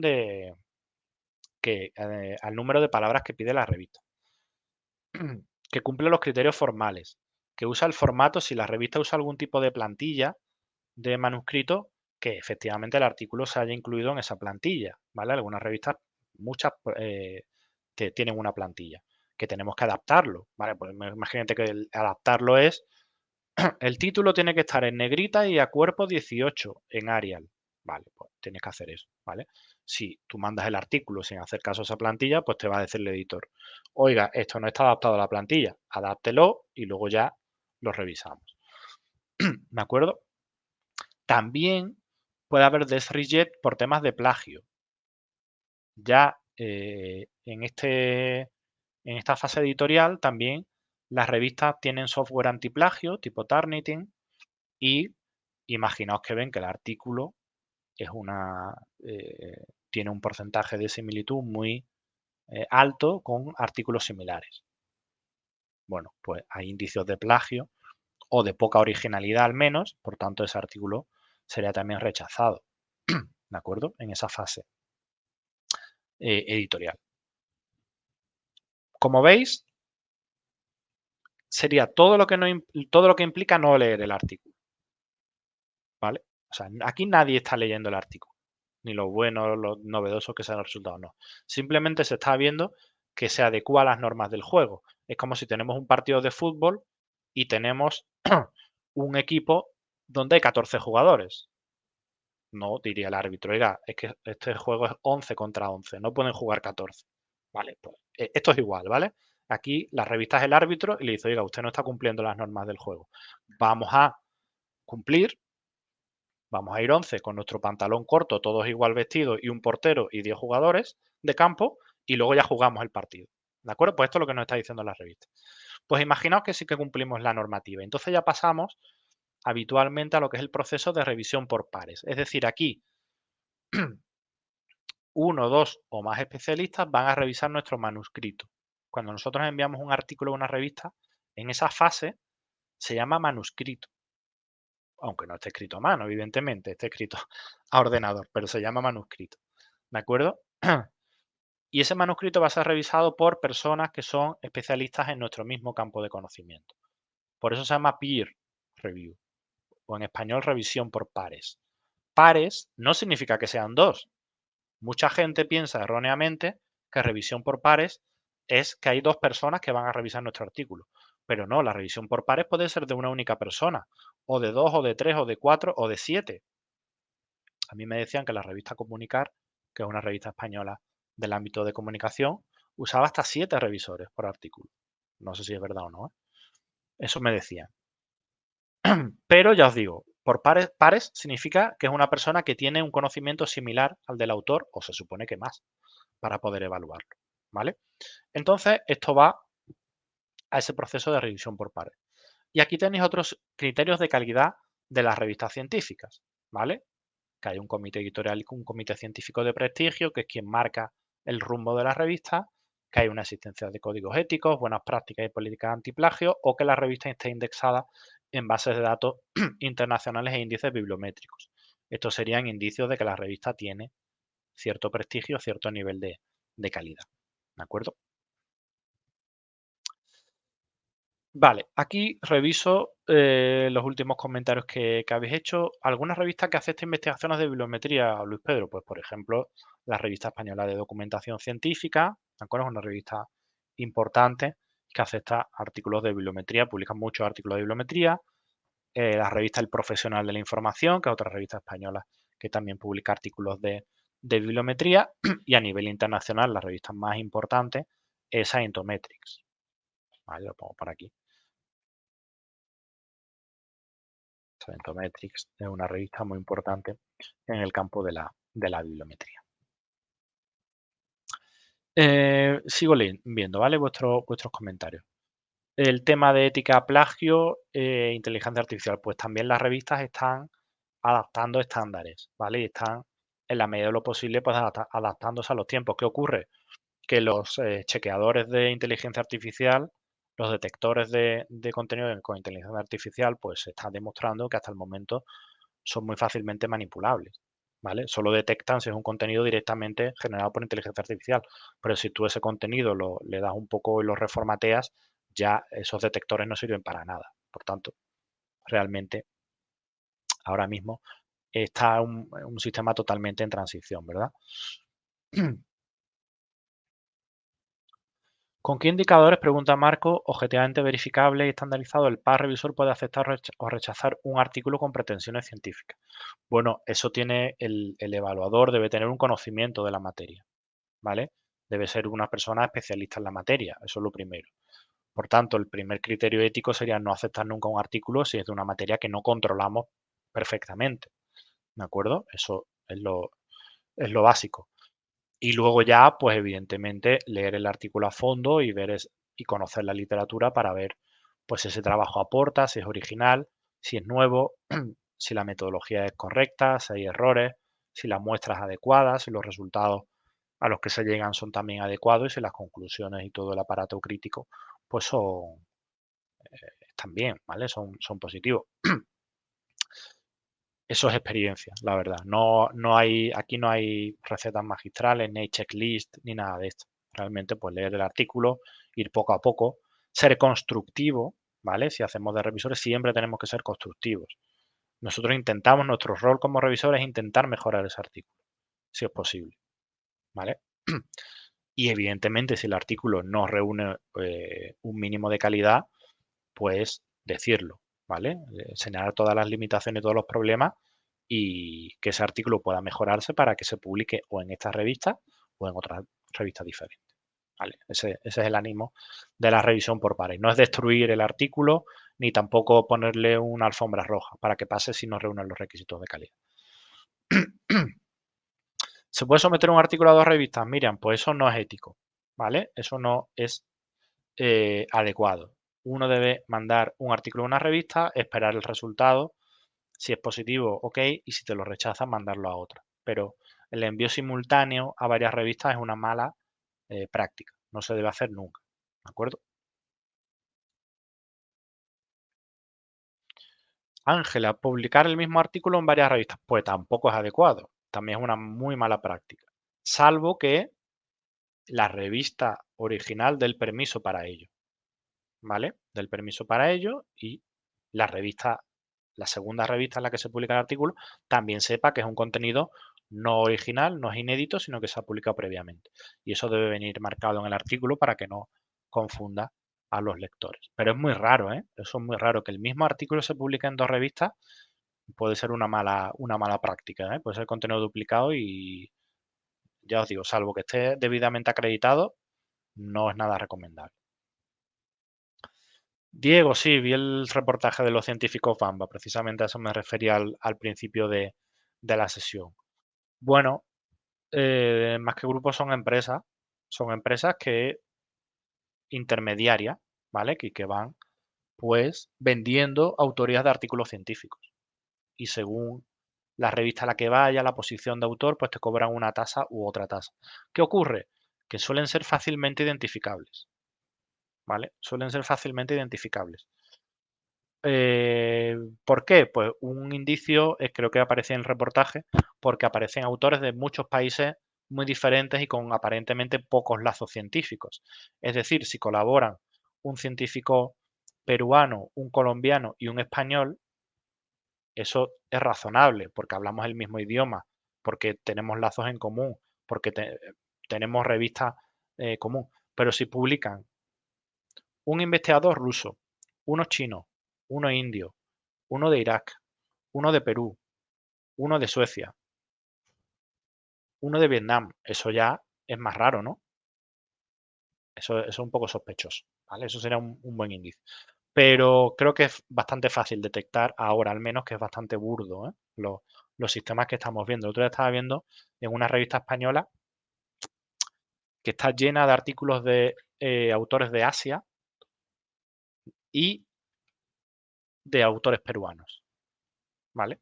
De autores peruanos, además con muchos autores. Una revista de educación, un artículo de educación normalmente la media es de 3, 4 autores, 2, 1, 5, pero estos artículos de autores peruanos había 9 autores, ¿vale? 9 autores. Eso son malas prácticas, ¿vale? Eso son malas prácticas y ya digo que yo estoy muy interesado en este tema y bueno, es un asunto que me preocupa bastante. Lo que pasa es que se sale un poco del alcance de este curso, ¿vale? Creo que tenéis también uno, ¿no? Que es de ética de la investigación. Bueno, esto da para otro debate o para conferencia, para lo que queráis, ¿vale? Que es un tema muy interesante. Bueno, esto es un poco el proceso de revisión editorial, ¿no? El proceso editorial en una revista científica, ¿vale? Incluso aquí aparecen los tiempos medios, etcétera. Bueno, es un poco lo que hemos visto, ¿vale? Y nos da pie ya a hablar del proceso de revisión editorial y del proceso de revisión por pares. Como voy un poco lento con el temario porque me enrollo mucho, pues voy a pasar esto un poquito más rápido. Esto es lo que he comentado antes, ¿vale? Que es que he empezado a hablar de eso y realmente estaba en esta diapositiva, ¿vale? Bueno, os he compartido en el módulo de archivos la presentación, ¿eh? El 5 CICI proceso editorial, por si queréis descargarlo y tenerlo también para vuestro archivo, ¿vale? Lo digo aquí también por si alguien ve luego la grabación, que lo tenéis en el módulo de archivos. Esto es lo que he comentado antes, ¿vale? No me voy a, no me voy a reiterar. Y como os digo, luego pasamos al proceso de revisión por parte de los expertos. Y aquí tenéis también, desde el punto de vista teórico, una serie de ventajas e inconvenientes en los que tampoco me voy a detener porque no es nada original, ¿vale? Que no podéis encontrar en cualquier sitio. Esto sí me interesa, ¿vale? El proceso, ¿no? Ya lo que es el proceso, no la parte teórica. El manuscrito se envía a la revista donde ese artículo, ese manuscrito es valorado pone 2 o más, incluso uno, ¿vale? Una revisión por pares, puede ser de uno, 2 o más expertos en la materia que deben dictaminar si es idóneo para la publicación. Estos expertos, ¿qué pueden hacer? Pueden rechazar el trabajo. El trabajo lo rechaza el editor, la revista, ¿vale? Pero los expertos proponen, mejor dicho, aquí debería decir, los expertos pueden proponer rechazar el trabajo por diversos motivos. Por ejemplo, tener errores conceptuales de diseño, detección de malas prácticas, conflicto de interés o por considerarse de mala calidad en general. Es decir, hay trabajos que tú los lees y tú dices, esto es muy malo, es atroz, esta revista no debería publicar este trabajo. Bueno, pues tú lo argumentas, ¿vale? No puedes decir eso, tienes que argumentarlo y dar motivos de peso para que el editor revise ese artículo. Eso sería una situación. Otra situación sería que los autores propongan aceptar el trabajo exactamente igual que se envía a la revista. Esto es rarísimo, rarísimo. No suele ocurrir casi nunca, ¿vale? Que los revisores digan, oiga, este trabajo es fenomenal, no hay que hacer nada. Bueno, a lo mejor algún tema de mínimo, ¿no? De aquí hay una errata. Vale, eso no es una revisión, ¿vale? Em, Otra tercera opción es que los revisores propongan aceptar el artículo, pero siempre y cuando se realicen una serie de mejoras, ¿vale? Que no son de gran calado, que no son muy difíciles, pero bueno, que hay que revisar. Por ejemplo, te dicen a veces, oiga, el artículo está bien, los resultados, pero la discusión es muy débil. O en la discusión debería incidir más en este aspecto en concreto. Bueno, pues tú revisas eso, lo mandas de nuevo con esa discusión mejorada y fortalecida, y ese artículo se aprobará. ¿De acuerdo? Otras veces estos cambios que proponen los revisores implican mucho trabajo, ¿vale? Como digo aquí, revisiones de mayor calado que no siempre los autores están dispuestos a realizar. Ahora lo vamos a ver esto con detalle.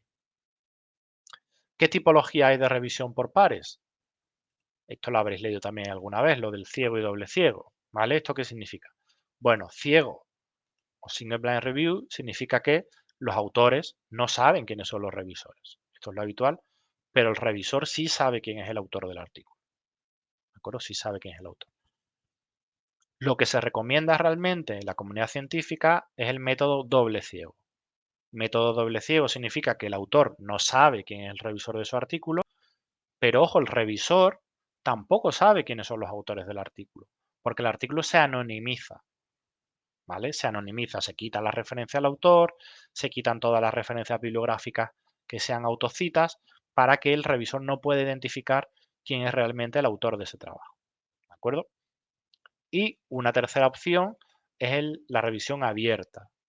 En la revisión abierta es pública, es decir, un revisor hace su informe de revisión y eso se publica y aparece con su nombre y apellidos. ¿De acuerdo? Esta es la forma más transparente de revisión, pero claro, te estás exponiendo también públicamente como revisor.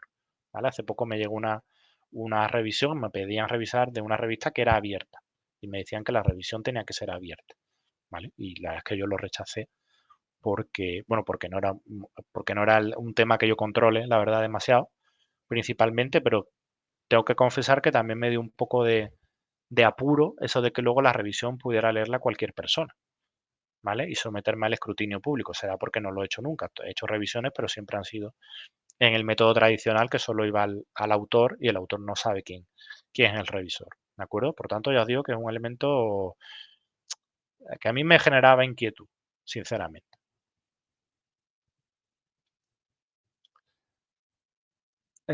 Susana, estará también, tengo que subirla, ¿vale? Archivo presentaciones de clase también lo voy a subir, pero aquí lo tenéis, ¿eh? En el módulo de archivos.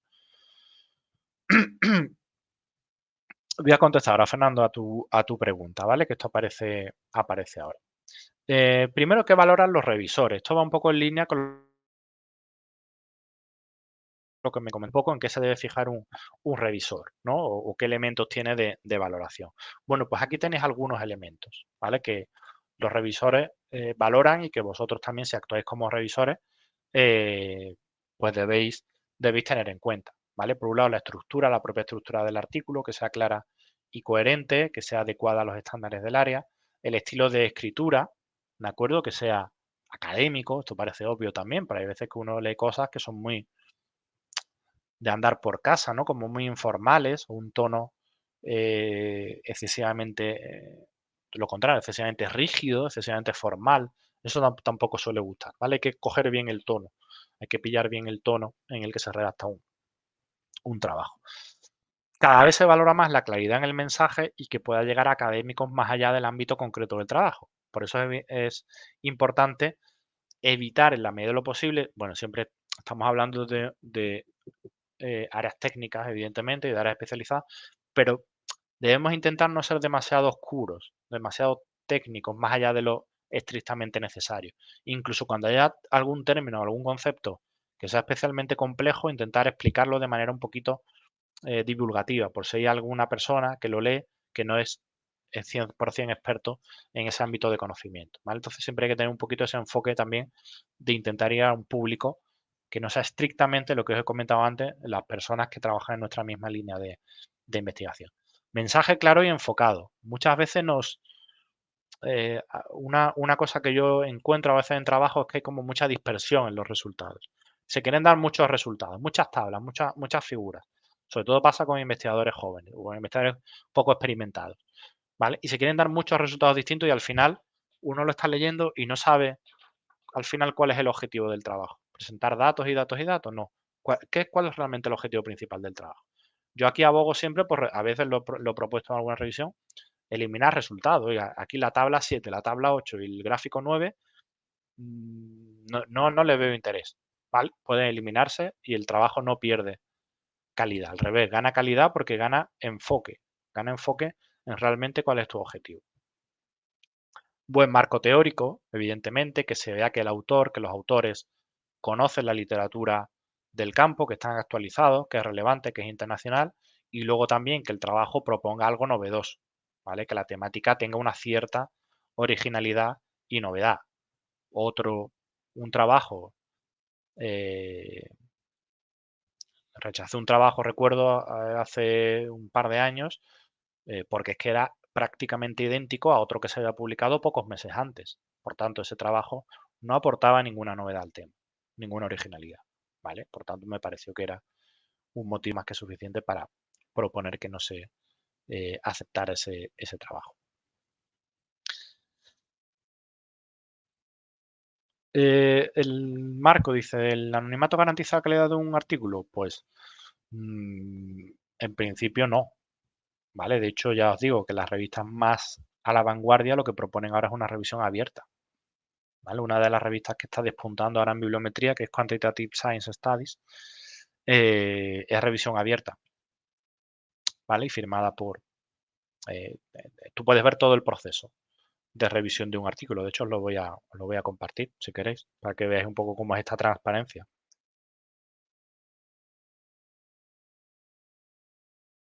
Voy a compartir pantalla. A ver, ¿esto cómo era? De tener uso compartido.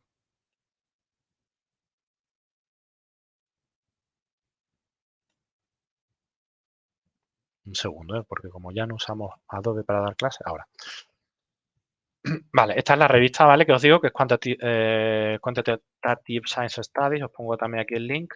Y si entráis en algún artículo,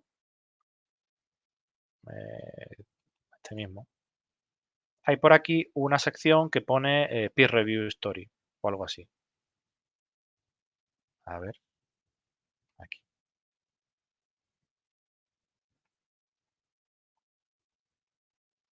A ver dónde está esto. Peer Review, ¿vale? Aquí. Entráis en cualquier artículo y debajo del resumen tenéis Peer Review y os mando un enlace. ¿De acuerdo? Pues si entráis en el enlace vais a ver todo el historial de las revisiones que proponen los revisores y la contestación de los autores. Vaya, este no me deja. Bueno, podéis probar, ¿vale? Si no con otro artículo, que no quiero tampoco alargarme mucho. Voy a entrar aquí, a ver si con este podemos verlo. Aquí Peer Review también tenéis. A ver si este enlace no, sí que no funciona. No, no me deja. Bueno, probad, ¿vale? Porque ya os digo que en algún caso sí funciona. Vamos, a mí siempre me ha funcionado hasta este momento. Y podéis ver pues esa comunicación que hay entre el autor y el revisor, ¿de acuerdo? Y es bastante interesante. Y ya os digo que esto es un poco lo que ahora se pretende, ¿vale? Fomentar al final en investigación todo lo que sea, fomentar la transparencia, la reproducibilidad, detectar errores, pues se está potenciando muchísimo, ¿vale? Toda esa parte. Aquí tenéis más cuestiones que valoran los revisores, ¿vale? Más allá de esto, metodología, técnicas estadísticas bien aplicadas, que las tablas y figuras sean de calidad, que los resultados se interpreten correctamente, es decir, que no se inflen o sobrevaloren. Muchas veces los autores tienden a inflar un poco esos resultados y la importancia, ¿no? Y le dan mucho bombo, mucho énfasis. Mucho bombo se dice aquí en España, no sé cómo se dice en vuestro país. Le dan mucho bombo, ¿vale? Le dan mucha importancia cuando eso a lo mejor no es tan importante, ¿vale? Pues aquí el revisor debe ver esta cuestión. Oiga, estos resultados, pues tal, no se pueden deducir tal cosa o tal otra, ¿de acuerdo?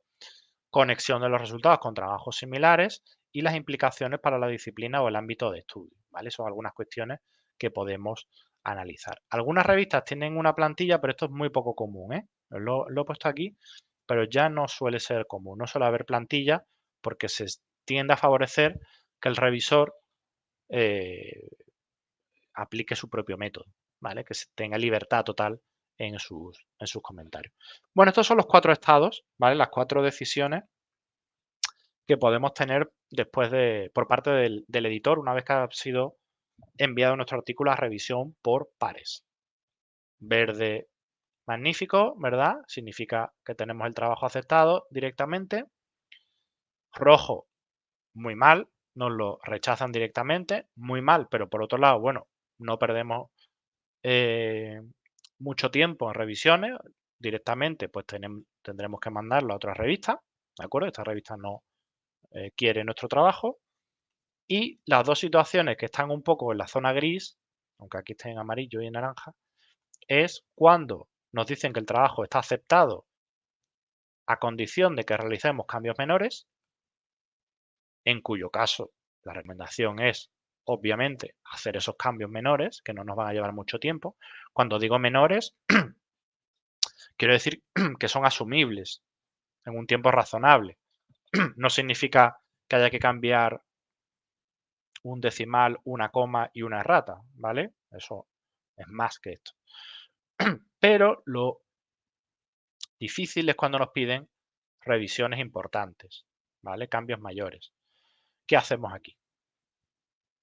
¿Vale? Esta es la situación más dudosa. Cuando nos piden revisiones menores, esto significa que el trabajo está aceptado a condición de que se realicen pequeñas mejoras en el mismo. Estos son ejemplos de cuestiones que nos pueden pedir los revisores o la revista.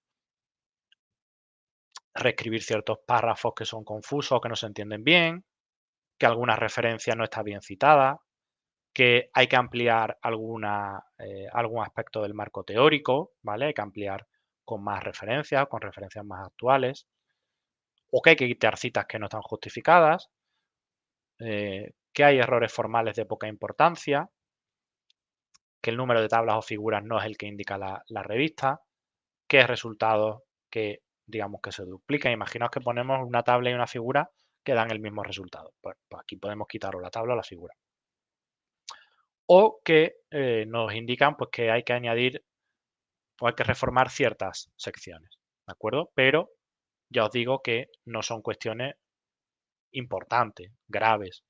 Son cuestiones que se pueden realizar, perdón, se pueden realizar, no voy a decir en una hora, pero quizás en dos, tres sesiones de revisión, ¿vale? De revisión del texto.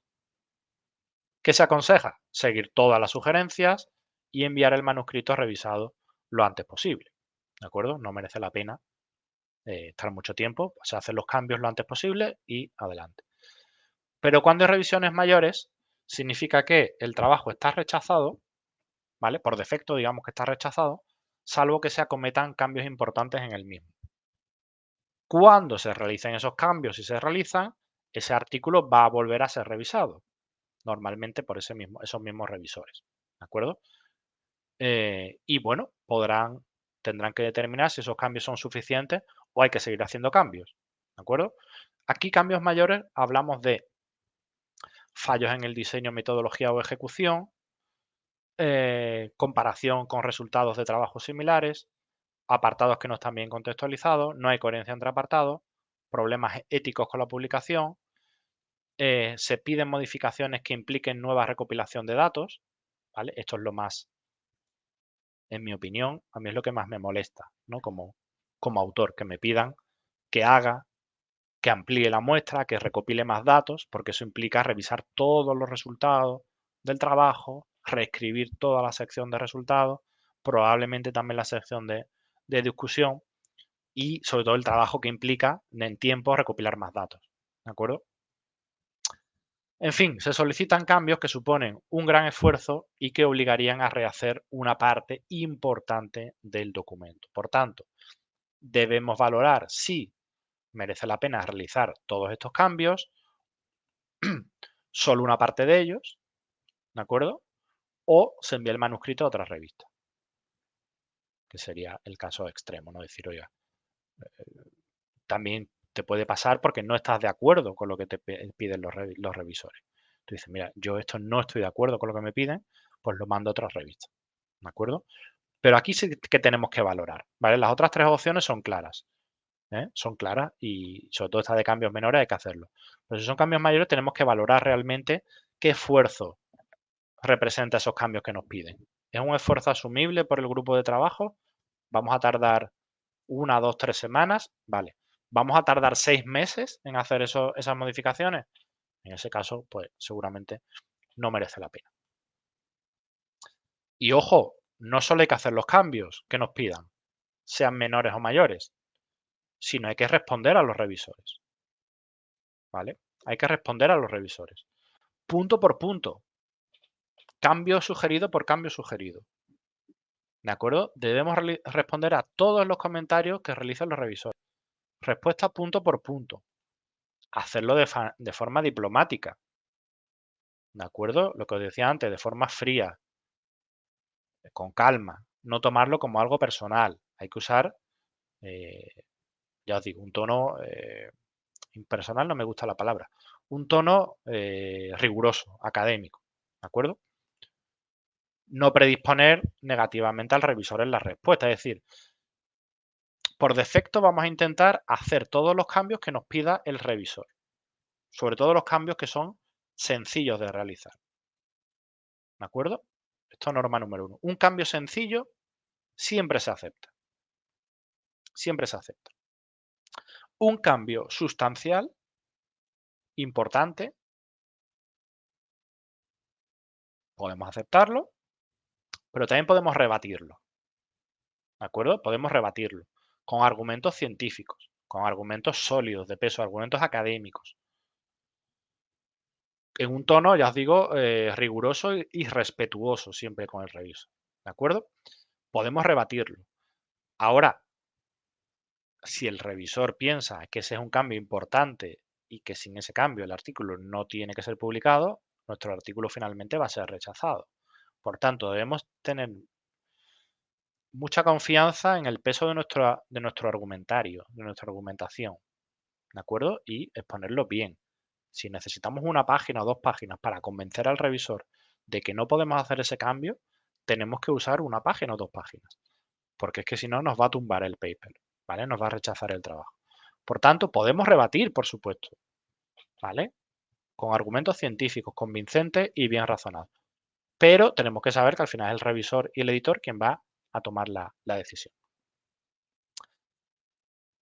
Bueno, esto ya lo he dicho, si son los cambios sugeridos no suponen esfuerzo enorme, hay que hacerlo. Si considera, ojo, a la última frase, si considera que existen cuestiones personales en el revisor o falta de educación, puedes ponerte en contacto con el editor y pedir otros revisores, ¿de acuerdo? Pero ojo, solo en casos excepcionales, porque a un revisor se le haya ido un poquito una argumentación y el tono sea un poquito más duro, no podemos ya decirle al editor, oye, aquí hay una falta de respeto. No, no. Ahora, si el tono general de la revisión es faltón, es irrespetuoso, pensáis que se está faltando a al respeto a vuestro trabajo, ¿vale? Puede pasar, puede pasar. Pues os ponéis en contacto con el editor y se lo decís, oiga, por favor, este revisor está haciendo una descalificación de mi trabajo que creo que trasciende la parte académica, por favor, pido que otra persona pueda realizar esta revisión y a ver lo que dice el editor. ¿Cuál es el problema? Que esto va a retrasar el artículo, ¿de acuerdo? Esto va a retrasarlo.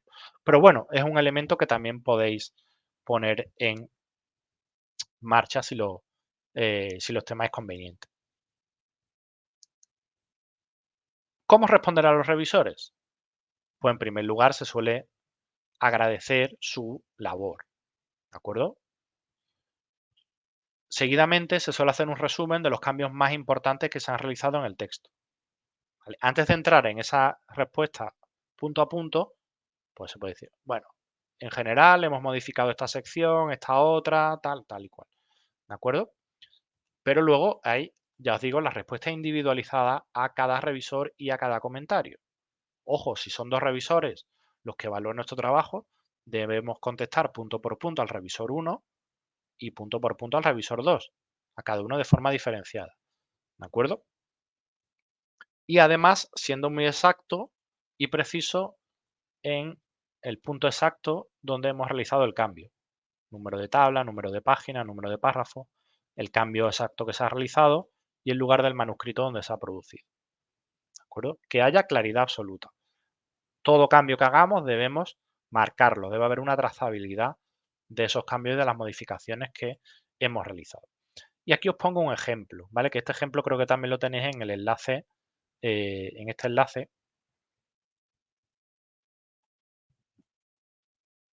Aquí, ¿vale? Ahí os pongo el enlace donde podéis ver quizá con más calidad este ejemplo y otros ejemplos. Em,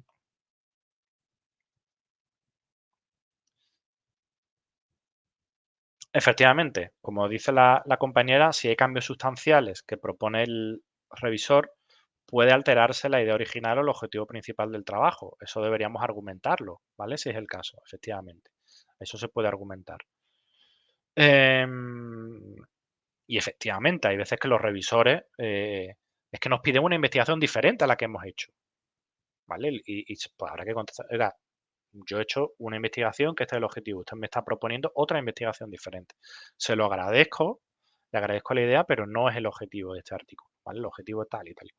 Quizá eso significa que el objetivo del artículo no está bien expresado, ¿vale? A lo mejor hay que reformular esa parte, pero si el revisor nos propone una investigación diferente, hay que decirle, oiga, esto es otra investigación, no es lo que yo estoy proponiendo aquí en este trabajo, ¿vale? El revisor se debe ceñir a la investigación que nosotros hemos hecho, no proponernos otra diferente. Bueno, aquí tenéis un poco ese ejemplo, ¿no? De respuestas a revisores, el artículo, principales cambios que se han introducido en el artículo y luego ya la respuesta eh, a cada punto de los revisores, ¿de acuerdo? Recomendaciones finales. Con esto ya creo que acabo porque la práctica no nos va a dar tiempo. Recomendaciones finales. Nunca dejéis una investigación en un cajón olvidado, ¿vale? Intentad siempre que eso acabe publicándose. Si no es en una revista, si te lo rechazan en una revista, que es algo totalmente lógico, ¿vale? Los académicos debemos estar abiertos al rechazo. Debemos tolerar el rechazo, porque nos van a rechazar, lo digo sobre todo por los que sean más jóvenes, ¿vale? Y más inexpertos, porque los que tengáis ya cierta trayectoria, pues ya habréis sufrido muchos rechazos. Pues los más jóvenes vais a sufrir muchos rechazos de artículos en congresos, de proyectos de investigación, de becas, de estancias. No pasa nada, ¿vale? Es lo más normal del mundo. Simplemente perseverar en el intento. Si una revista lo rechaza, mejorarlo, el artículo. Ojo, no digo que envíes el artículo que te han rechazado exactamente igual a otra revista. No, no. Aplica las sugerencias que te hacen los revisores. Vosotros fijaos, no sé si lo he dicho, a vosotros, aunque os rechacen un artículo directamente, vais a tener los comentarios de los revisores. ¿De acuerdo? Eso es una magnífica hoja de ruta para mejorar el artículo. Aunque no vaya a esa misma revista, pero mandarlo a otra. Implementar las sugerencias que sean factibles y mandarlo a otra revista. ¿Vale? Y así el artículo irá mejorando poco a poco. Si la segunda revista lo rechaza, mandarlo a una tercera revista, a una cuarta. Mi último artículo creo que lo han rechazado 3 revistas, creo que era. ¿Vale? Bueno, no pasa nada. Y otro artículo que también me acepta ahora, creo que también me lo han rechazado previamente 2 revistas, si no me equivoco. No pasa nada, ¿vale? No pasa nada. Adelante, perseverar. Y si ya lo mandáis a 5 o 6 revistas y ninguna prospera, ahí sí yo me plantearía si ese artículo tiene sentido o no.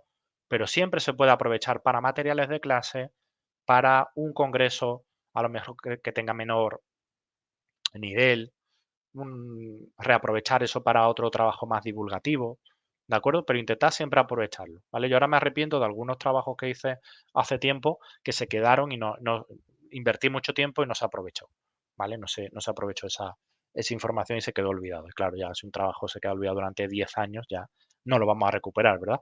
Pero por eso hay que aprovechar, ¿vale? Cuando está en marcha, ya os digo, la pauta que he seguido con estos últimos trabajos y me alegro porque ya os digo que en los 2 últimos casos han sido rechazados en revista, pero luego han acabado siendo publicados y oye, pues al final eso es lo que nos interesa también, ¿no? Que nuestro trabajo salga a la luz.